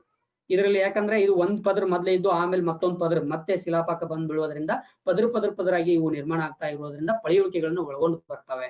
ಭೂ ಇತಿಹಾಸವನ್ನು ತಿಳಿಯಲು ಇದನ್ನೇನೋ ಉಪಯೋಗ ಮಾಡ್ತಾ ಇದ್ದಾರೆ. ಪ್ರಶ್ನೆ ಹೇಗ್ ಬರ್ಬೋದು ಇಲ್ಲಿ, ಭೂ ಇತಿಹಾಸವನ್ನು ತಿಳಿಯಲು ಈ ಶಿಲೆಯನ್ನ ಬಳಸಿಕೊಳ್ಳಲಾಗುತ್ತದೆ ಅಥವಾ ಈ ಶಿಲೆಯ ಅಧ್ಯಯನದಿಂದ ತಿಳಿದು ಬರುತ್ತದೆ, ಈ ಪ್ರಶ್ನೆ ಬರ್ಬೋದು. Is it right? ಇವುಗಳು ಕಣ ಸಂಯೋಜನೆಯಿಂದ ನಿರ್ಮಿತವಾದದ್ದು. ಕಣದ ಸಂಯೋಜನೆ, ಕಣಗಳು ಸಂಯೋಜನೆಗೊಂಡಿರ್ತಾವೆ. ನೀರು ಸುಲಭವಾಗಿ ಪ್ರವೇಶಿಸುವುದು, ನೀರು ಯಾವಾಗಲೂ ಜಿನುಗ್ತಾ ಇರುತ್ತೆ. ಸೊ ಇದಕ್ಕೆ ಪ್ರವೇಶ ಮಾಡ್ಲಿಕ್ಕೆ ಸಾಧ್ಯ. ಯಾವ್ದಾದ್ರು ಇಮಿಡಿಯೇಟ್ ಆಗಿ ಎಂಟರ್ ಮಾಡ್ಲಿಕ್ಕೆ ಈ ಶಿಲೆ ಮೂಲಕ, ಈಗ ಇದನ್ನ ಹೇಳ್ತೀವಲ್ಲ ನಾವು ಭೂಮಿ ಅದೇ ನೀವು ನೋಡ್ರಿ, ಗಿಡಗಳು ಹೆಂಗಿರ್ತಾವ ಅಂದ್ರೆ ಶಿಲೆಗಳನ್ನು ಸೀಳ್ಕೊಂಡು ಒಳಗೆ ಹೋಗ್ತಾರೆ, ಈ ಶಿಲೆಗಳ ಮೂಲಕ ಸೀಳ್ಕೊಂಡು ಹೋಗ್ತಾ ಇರ್ತಾವೆ ಯಾವಾಗಲೂ. ಅದೇ ಇಗ್ನಿಯಸ್ ರಾಕ್ಸ್ ಇತ್ತಂದ್ರೆ ಸೀಳ್ಕೊಂಡು ಹೋಗೋದಿಲ್ಲ, ಬೇರೆ ಕಡೆ ಮತ್ತೆ ಪ್ರಯಾಣ ಮಾಡ್ತದ. ಆ ಶಿಲೆಯನ್ನ ಬಿಟ್ಟು ಆ ರೂಟ್ ಏನಾಗ್ತಿದೆ ತನ್ನ ವೇ ಅನ್ನ ಬದಲಿಸ್ಕೊಳ್ತಾ ಹೋಗುತ್ತೆ. ಇವುಗಳು ಸುಲಭವಾಗಿ ನಗರೀಕರಣ, ಅದೇ ಇಟ್ ಮೀನ್ಸ್ ವೆದರಿಂಗ್ ಆಗ್ತಕ್ಕಂಥವುಗಳು ಇವು, ಶಿಥಿಲೀಕರಣಕ್ಕೆ ತುತ್ತಾಗ್ತವೆ ಇವು ಯಾವಾಗಲೂ. ಕಲ್ಲಿದ್ದಲು, ಸುಣ್ಣಕಲ್ಲು, ಪೆಟ್ರೋಲಿಯಂ ನಿಕ್ಷೇಪ ಪದರ ಶಿಲೆಗಳಲ್ಲಿ ಮಾತ್ರ ಕಂಡು ಬರುತ್ತವೆ. Most important. ಕಲ್ಲಿದ್ದಲು ಯಾವ ಶಿಲೆಯಲ್ಲಿ ಹೆಚ್ಚು ಕಂಡು ಬರುತ್ತದೆ? ಸುಣ್ಣದ ಕಲ್ಲು ಯಾವ ಶಿಲೆಯಲ್ಲಿ ಅತ್ಯಂತ ಹೆಚ್ಚು ಕಂಡು ಬರುತ್ತದೆ? ಪೆಟ್ರೋಲಿಯಂ ನಿಕ್ಷೇಪಗಳು ಯಾವ ಶಿಲೆಗಳಲ್ಲಿ ಕಂಡು ಬರುತ್ತವೆ? ಈ ಪ್ರಶ್ನೆ ಬರಬಹುದು. 80% ಪದರು ಶಿಲೆಗಳು ರೇವೆಗಲ್ಲುಗಳಾಗಿದ್ದು, ಮರಳುಗಲ್ಲು ಮತ್ತು ಸುಣ್ಣಕಲ್ಲಿನ ಪ್ರಮಾಣ ಕ್ರಮವಾಗಿ 12 ಮತ್ತು 8% ಇರುವುದು.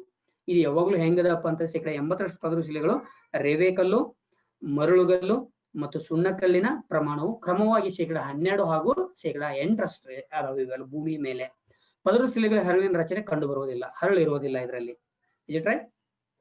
ಕೆಲವು ಬಗೆಯ ಪದರು ಶಿಲೆಗಳು ಕಟ್ಟಡ ನಿರ್ಮಾಣಕ್ಕೆ ಉಪಯುಕ್ತವಾಗಿವೆ. ಕೆಲವು ಅಂದ್ರೆ ನಾವೀಗೇನ್ ಪಾರ್ಟಿಕಲ್ ಯೂಸ್ ಮಾಡ್ತಾ ಇದೀವಲ್ಲ, ನಾವು ಹೇಳ್ತೀವಿ ನೋಡಿ ಹಳ್ಳಿ ಭಾಷೆಯಲ್ಲಿ, ಪದರು ಶಿಲೆಯಿಂದ ನಿರ್ಮಿತವಾಗಿರ್ತಕ್ಕಂಥದ್ದು ಪಾರ್ಟಿಕಲ್. ಪದರು ಶಿಲೆಯಿಂದ ನಿರ್ಮಿತ ಆಗಿರ್ತಕ್ಕಂಥದ್ದು. Yes, next one metamorphic rocks, ರೂಪಾಂತರ ಶಿಲೆಗಳು ಅಂತ ಕರಿತಾ ಹೋಗ್ತೀವಿ ನಾವು. ಜ್ವಾಲಾಮುಖಿಯ ಕಾರ್ಯಾಚರಣೆಯಿಂದ ಭೂ ಮೇಲ್ಮೈಗೆ ಸಮೀಪದಲ್ಲಿಯೇ ಶಿಲೆಗಳು ರೂಪಾಂತರಗೊಳ್ತವೆ. ಜ್ವಾಲಾಮುಖಿ ಕಾರ್ಯಾಚರಣೆಯಿಂದ ಏನಾಗ್ತಾವ, ಭೂ ಮೇಲ್ಮೈಗೆ ಸಮೀಪದ ಮ್ಯಾಲ್ ಬರ್ತಾವೆ.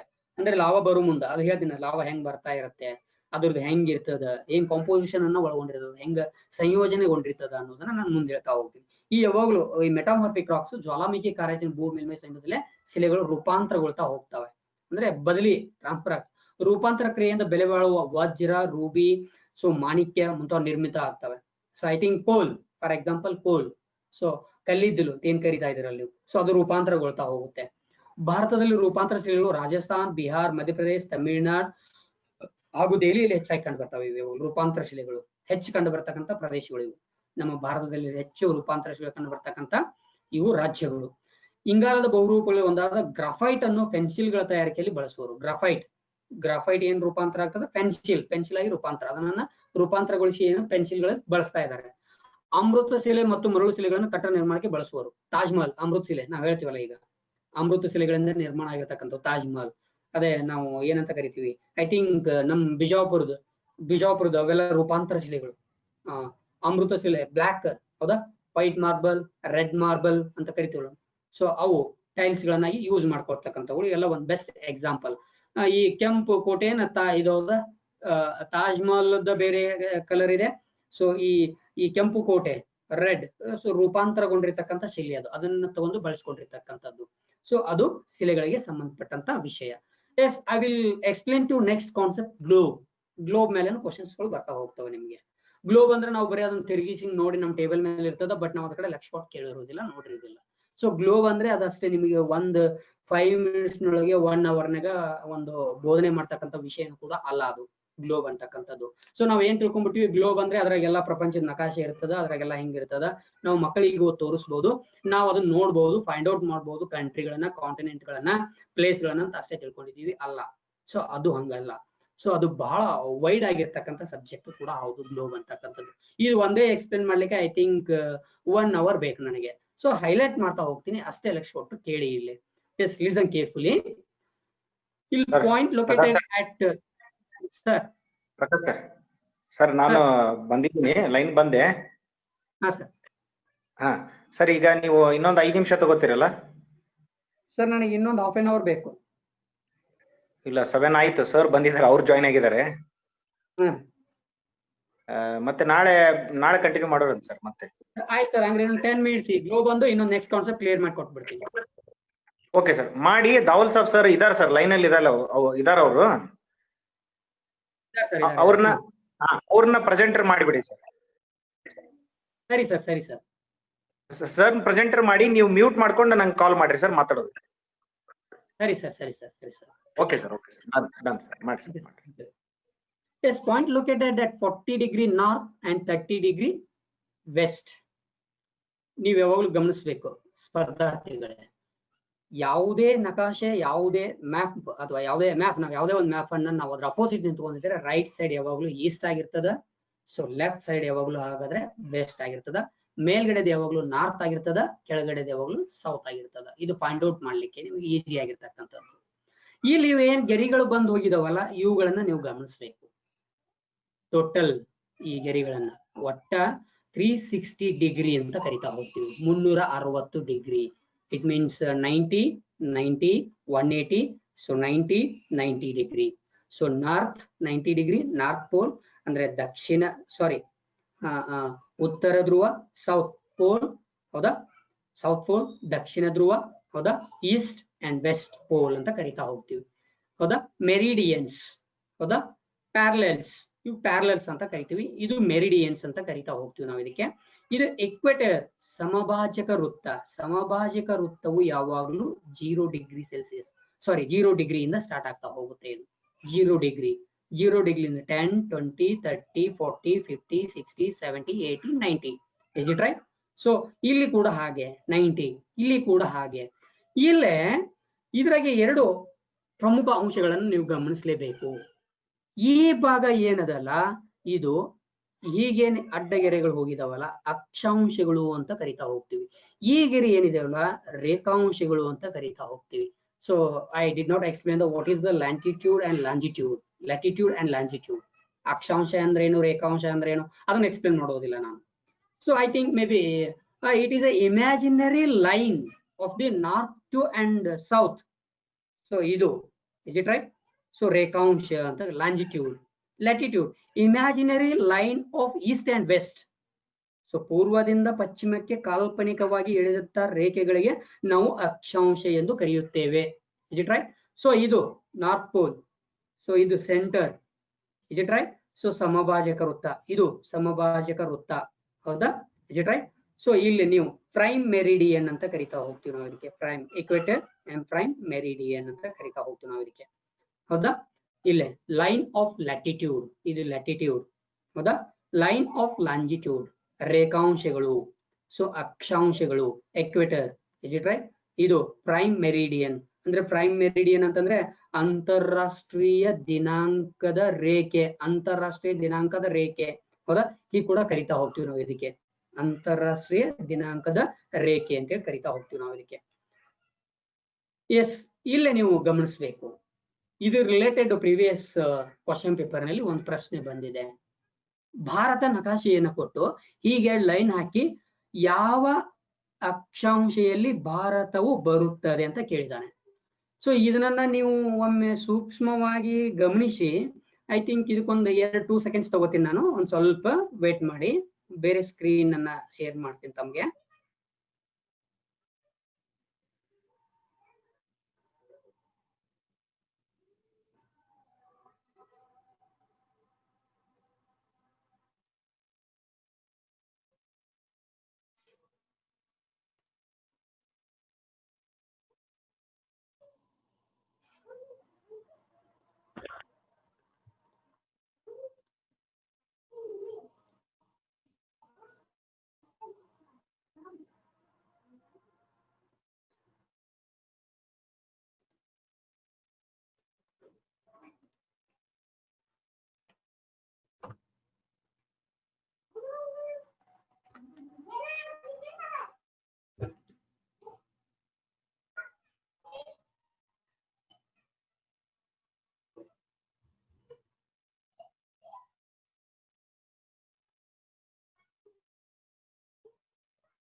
ಸರ್ ಕಾಣ್ತಾ ಇದೆ ಸರ್?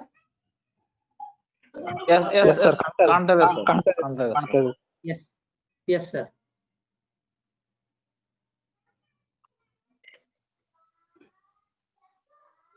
ಸ್ವಲ್ಪ ಇಲ್ಲಿ ಗಮನಿಸಬೇಕು ಎಲ್ಲ ಸ್ಪರ್ಧಾರ್ಥಿಗಳು. ಇಲ್ಲಿ ನೋಡ್ತಾ ಹೋಗಿ ಈಗ. ಸೊ ಈ ಲೈನ್ ಇಲ್ಲಿ ಏನ್ ಹೋಗಿದಲ್ಲ, 8 ಡಿಗ್ರಿ 0 ನಾರ್ತ್, ಮತ್ತೆ ಇಲ್ಲೇನ್ ಹೋಗಿದಲ್ಲ ಈ ಅಕ್ಷಾಂಶವನ್ನ ತಾವು ಗಮನವಿಟ್ಟು ನೋಡ್ಬೇಕು. 8.7 8.7 ಹಾಕಿದೆ ಅಂತಂದ್ರೆ ಇಲ್ಲಿ ಕೆಳಗಡೆ ಇನ್ನು ಮೇಲ್ ತಿರುಗಿ ಗೊತ್ತಿಲ್ಲ ಇದೆ, ಕೆಳಗಡೆ ಇದೆ 8.7 south and north 36 point something. ಹೌದಾ? ಸೊ ಇಲ್ಲಿ ಮೇಲ್ಗಡೆ 36 ಗೆ ಮುಗೀತು, ಇಲ್ಲಿ ಮೇಲ್ಗಡೆ 30.7 ಬರುತ್ತೆ. ಇದು 7. ಸರ್ ಒಂದ್ ನಿಮಿಷ ಮಲ್ಲಯ್ಯ ಮಠಪತಿ ಮ್ಯೂಟ್ ಮಾಡ್ಕೊಳ್ರಿ ಸರ್. ಮಲ್ಲಯ್ಯ ಮಠಪತಿ ಮ್ಯೂಟ್ ಮಾಡ್ಕೊಳ್ರಿ sir. Continue. Okay sir, thank you. So 36 point north ಅಕ್ಷಾಂಶಗಳ ರೇಖೆಯಲ್ಲಿ ಬರ್ತಕ್ಕಂಥದ್ದು ಯಾವ್ದಂದ್ರೆ ಭಾರತ ನಕಾಶೆ. ಇಲ್ಲ ಅಲ್ಲಿ ಕೊಟ್ಟಿದ್ದಾನೆ ಅವನು ಏನಂತ ಕೊಟ್ಟಿದ್ದಾನೆ. ಸೊ ಪ್ರಿವಿಯಸ್ ಕ್ವಶನ್ಸ್ ಅನ್ನ ನಾನು ನೋಡಿದೊಳಗೆ ತಮ್ಮ ಮುಂದೆ ಅದನ್ನು ನೆಕ್ಸ್ಟ್ ಲೈನ್ ಅಲ್ಲಿ ತೋರಿಸ್ತೀನಿ. ಸೊ ಯಾವ ಅಕ್ಷಾಂಶದಲ್ಲಿ ಭಾರತವು ಬರುತ್ತದೆ? ಸೊ ಅಂದ್ರೆ ಉತ್ತರ ಮತ್ತು ದಕ್ಷಿಣ. ಸೊ ಇಲ್ಲಿ ನೀವು ಇದನ್ನ ಈ ಮ್ಯಾಪ್ ಅನ್ನ ನೋಡಿದ್ರೆ ಅದು ನಿಮಗೆ ಲಕ್ಷ್ಯಕ್ಕೆ ಬರ್ತದ, ಅದನ್ನ ಫೈಂಡ್ ಔಟ್ ಮಾಡ್ಬೋದು. ಅಂತವು ಪ್ರಶ್ನೆಗಳು ನಿಮ್ಗೆ ಫೈಂಡ್ ಔಟ್ ಮಾಡ್ಲಿಕ್ಕೆ ಆಗೋದಿಲ್ಲ. Is it right? ಈಗ ಈ ಪಾಯಿಂಟ್ ಅನ್ನ ನೋಡಿ, ನೀವು ಈ ಪಾಯಿಂಟ್ ಅನ್ನ ನೋಡ್ಕೊಂತ ಸಂದರ್ಭದಲ್ಲಿ, ಹೌದಾ? ಸೊ ಇಲ್ಲಿ ಇದನ್ನ ಸ್ವಲ್ಪ ಬಿಟ್ಟಿದೆ 8.7. ಸೊ 8.7. ಸೊ 36 ಪಾಯಿಂಟ್ ಸಮಥಿಂಗ್ ಇಲ್ಲಿ ಮೇಲ್ಗಡೆ ಇದೆ ಇನ್ನ ಇದು ನಮ್ ಭಾಗ. ಸೊ ಈ ಭಾಗ ಇಲ್ಲಿ ಟಚ್ ಆಗ್ಯದ. Is it right? ಸೊ ಬರ್ತಕ್ಕಂಥದ್ದು ಸೊ ಯಾವ್ದಪ್ಪ ಅಂತಂದ್ರೆ ಸೊ ಭಾರತದ ನಕಾಶೆ ಅಂತ ಕರಿತಾ ಹೋಗ್ತೀವಿ ನಾವು. ಸೊ ಅದನ್ನ ಈ ಇದರಲ್ಲಿ ನಿಮ್ಗೆ ಗೊತ್ತು ಮಾಡ್ತೀನಿ.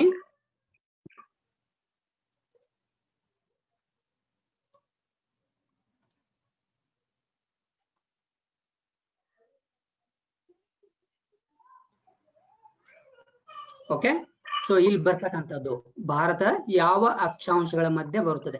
ಇನ್ ರೇಖಾಂಶ ಅಂದಾಗ ಈ ಲೈನ್ ಅನ್ನ ನೋಡ್ಕೊತ ಹೋಗುದು ನಾವು. ಸೊ ಇಲ್ಲದ ನಮ್ದು ಬಾರ್ಡರ್ ಸರ್ ಕಾಣ್ತಾ ಇದೆ ಸರ್? ಎಸ್ ಕಾಣ್ತಾ ಇದೆ ಸರ್. ಎಸ್, ಇಲ್ಲಿ ನೋಡಿ ಇವಾಗ ಈ ಭಾಗ. ಸೊ ಈ ಭಾಗ ಹಾಗಾದ್ರೆ ಎಲ್ಲಿಂದ ಬರ್ತಾ ಇದೆ? 70 ಪಾಯಿಂಟ್ ಸಮಥಿಂಗ್. ಹೌದಾ? ಇನ್ ಇಕ್ವಿಟೋರಿಯಲ್ ನಮ್ದು ಸಮಭಾಜಕ ವೃತ್ತ ಏನ್ ನೀವೇನ್ ಇಂಟರ್ನ್ಯಾಷನಲ್ ಡೇಟ್ ಲೈನ್ ಯಾವ ರಾಜ್ಯಗಳಲ್ಲಿ ಹಾದು ಹೋಗಿದೆ, ಎಷ್ಟು ರಾಜ್ಯಗಳಲ್ಲಿ ಹಾದು ಹೋಗಿದೆ, ಹೌದಾ? ಸೊ ಈ ಭಾಗವನ್ನ ನೋಡ್ಕೊಂಡ್ರೆ ನಿಮ್ಗೆ ಗೊತ್ತಾಗ್ತಾವ. ಇಲ್ಲಿದೆ ನೋಡಿ, ಇದು 82 ಪಾಯಿಂಟ್ ನಾರ್ತ್ 0 ಡಿಗ್ರಿ ಈಸ್ಟ್. ಹೌದಾ? ಈ ಭಾಗ, ಸೊ ಈ ಭಾಗ ಇದನ್ನ ನಾವು ಗಮನಿಸ್ಕೋಬೇಕು. 98, ಹೌದಾ? 70, ಹೌದಾ? ಸೊ ಇಲ್ಲಿ ಹಾಗಾದ್ರೆ ಈ ರೇಂಜ್ ನಲ್ಲಿ ಬಂದು ಹೋಗ್ತಕ್ಕಂತ ನಮ್ಮ ಅಕ್ಷಾಂಶ ಮತ್ತು ರೇಖಾಂಶಗಳು ಭಾರತದ ನಕಾಶೆಯಲ್ಲಿ. Yes, international date line. So international date line, so ಇದು ಮುಂದಕ್ಕೆ ಹಿಂದಕ್ಕೆ ಹೇಗೆ ಮುಂದೆ ಹೋದ್ರೆ ಏನ್ ಅನ್ನೋದನ್ನ ನಾನು ಇದ್ರ ಬಗ್ಗೆ ನೆಕ್ಸ್ಟ್ ಕ್ಲಾಸ್ ನಲ್ಲಿ ನಿಮ್ಗೆಲ್ಲ ತಮ್ಗೆ ಎಕ್ಸ್ಪ್ಲೇನ್ ಮಾಡ್ತಾ ಹೋಗ್ತೀನಿ ಡೀಟೇಲ್. ಇಲ್ಲಿ ಇನ್ನೊಂದು 5 ಮಿನಿಟ್ಸ್ ಅಷ್ಟೇ ಟೈಮ್ ಕೊಡಿ ನನಗೆ.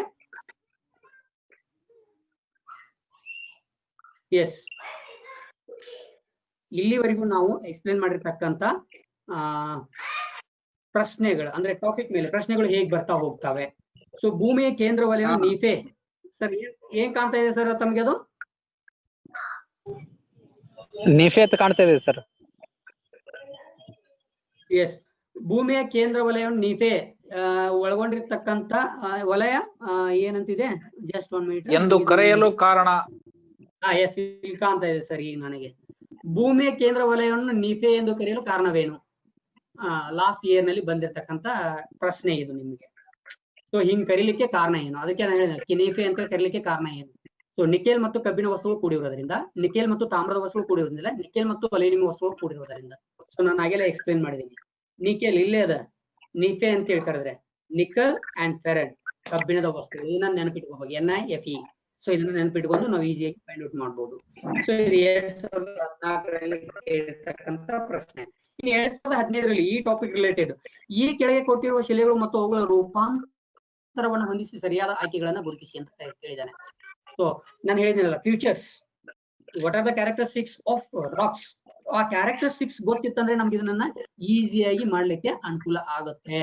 ಹೌದಾ? ಸೊ ಇದನ್ನ ಈಸಿಯಾಗಿ ನಾವು ಫೈಂಡ್ ಔಟ್ ಮಾಡಬಹುದು. ಸೊ ಗ್ರಾನೈಟ್, ಮರಳು ಶಿಲೆ, ಕಲ್ಲಿದ್ದಲು, ಸುಣ್ಣದ ಕಲ್ಲು, ಹೌದಾ? ಸ್ಫಟಿಕ ಶಿಲೆ, ಗ್ರಾಫೈಟ್, ಅಮೃತ ಶಿಲೆ, ನೇಸ್, ಸ್ಫಟಿಕ ಶಿಲೆ. ಇಲ್ಲಿ ಯಾವ್ಯಾವುದನ್ನ ನೀವು ಪ್ರೀವಿಯಸ್ ಇಯರ್ ನಲ್ಲಿ ಕ್ವಶನ್ಸ್ ಅನ್ನ ನೋಡಿರ್ತೀರಿ. ಸೊ ಅವು ಅದ್ರದ್ದು ಅರ್ಥ ನಮ್ಗೆ ಗೊತ್ತಿರ್ಬೇಕು ಅಂತ ಹೇಳ್ತಾ ಇದ್ದೀನಿ ನಾನು. ಈ ಕೆಳಗಿನ ಭಾರತದ ನಕ್ಷೆ ರೇಖೆಗಳನ್ನ ಅಕ್ಷಾಂಶಗಳನ್ನು ಸೂಚಿಸುತ್ತದೆ. ಯಾವ್ದಾವ್ದು ಹೇಳಿದ್ನಲ್ಲ ನಾನು, ಇಲ್ಲಿ ಬರ್ತಕ್ಕಂಥದ್ದು. ಸೊ ಯಾವ್ದಪ್ಪ ಅಂತಂದ್ರೆ 8.4 ಡಿಗ್ರಿ ಉತ್ತರ ಅಕ್ಷಾಂಶ ಮತ್ತು 37.6 ಉತ್ತರ ಅಕ್ಷಾಂಶ. ಸೊ ಎರಡು ಉತ್ತರ ಅಕ್ಷಾಂಶ ಯಾವಾಗ್ಲೂ ಇರೋದಿಲ್ಲ, ಇದನ್ನ ನಾವು ರಿಮೂವ್ ಮಾಡ್ಬೇಕಿಂತ ಆಪ್ಷನ್ಸ್ ಗಳನ್ನ. ಒಂದು ದಕ್ಷಿಣ ಅಕ್ಷಾಂಶ ಮತ್ತು ಒಂದು ಉತ್ತರ ಅಕ್ಷಾಂಶ ಅನ್ನೋದಿರುತ್ತೆ. ನಾನು ಹೇಳಿದಲ್ಲ 8.6 ದಕ್ಷಿಣ ಅಕ್ಷಾಂಶ, ಸೊ 37.6 ಉತ್ತರ ಅಕ್ಷಾಂಶ ಬರ್ತಕ್ಕಂಥದ್ದು. ಸೊ ನಮ್ಗೆ ಇವು ಆ ಮ್ಯಾಪ್ ನಲ್ಲಿ ಅದನ್ನ ಫೈಂಡ್ ಔಟ್ ಮಾಡಿ ಇಟ್ಕೊಂಡ್ರೆ ನಮ್ಗೆ ಗೊತ್ತಾಗ್ತಾ ಹೋಗುತ್ತೆ. ಕರಗಿದ ಲಾವಾರಸದಿಂದ ಉಂಟಾಗುವ ಕಲ್ಲು ಅಥವಾ ಶಿಲೆ, ಕರಗಿದ ಲಾವಾರಸದಿಂದ ಇಮಿಡಿಯೇಟ್ ಆಗಿ ಲಾವಾರಸದಿಂದ ಆಗ್ತಕ್ಕಂಥದ್ದು ಯಾವುದು? ಅಗ್ನಿಶಿಲೆ, ಸಂಚಿತ ಶಿಲೆ, ಸುಣ್ಣದ ಕಲ್ಲು, ರೂಪಾಂತರ ಶಿಲೆ. ಇವೆರಡು ಇದನ್ನ ಬಿಟ್ಬಿಡಿ. ಇದಕ್ಕೆ ಆಪ್ಷನ್ಸ್ ನಾನು ಹೇಳಿದ್ನಲ್ಲ, ಎರಡು ಯಾವಾಗ್ಲೂ ಅಕ್ಯುರೇಟ್ ಇರ್ತವೆ, ನಿಯರೆಸ್ಟ್ ಇರ್ತವೆ. ಎರಡು ಸ್ವಲ್ಪ ದೂರ ಇರ್ತವೆ. ಇವೆರಡುಗಳು ಇಂಥವು ಕನ್ಫ್ಯೂಷನ್ ಮಾಡ್ಲಿಕ್ಕೆ ಸ್ವಲ್ಪ ದೂರ ಕೊಟ್ಟಿರ್ತಾನೆ. ಇವೆರಡು ಅಕ್ಯುರೇಟ್ ಇರ್ತವೆ, ನಮ್ಗೆ ಗೊತ್ತಾ ಆಗಂಗೆ ಇದೆ ಇದು ಅನ್ನೋಂಗೆ. ಸೊ ಅಕ್ಯುರೇಟ್ ಆಗಿ ಆನ್ಸರ್ ಗೊತ್ತಿದ್ರೆ ನಾವ್ ಏನ್ ಮಾಡ್ಬೋದು? ಆಪ್ಷನ್ಸ್ ಮಾಡ್ಬೋದು. Thank you, and thank you for listening, and thank you for organizer and wonderful given opportunity for presentation in front of you. Thank you, sir. Thank you very much.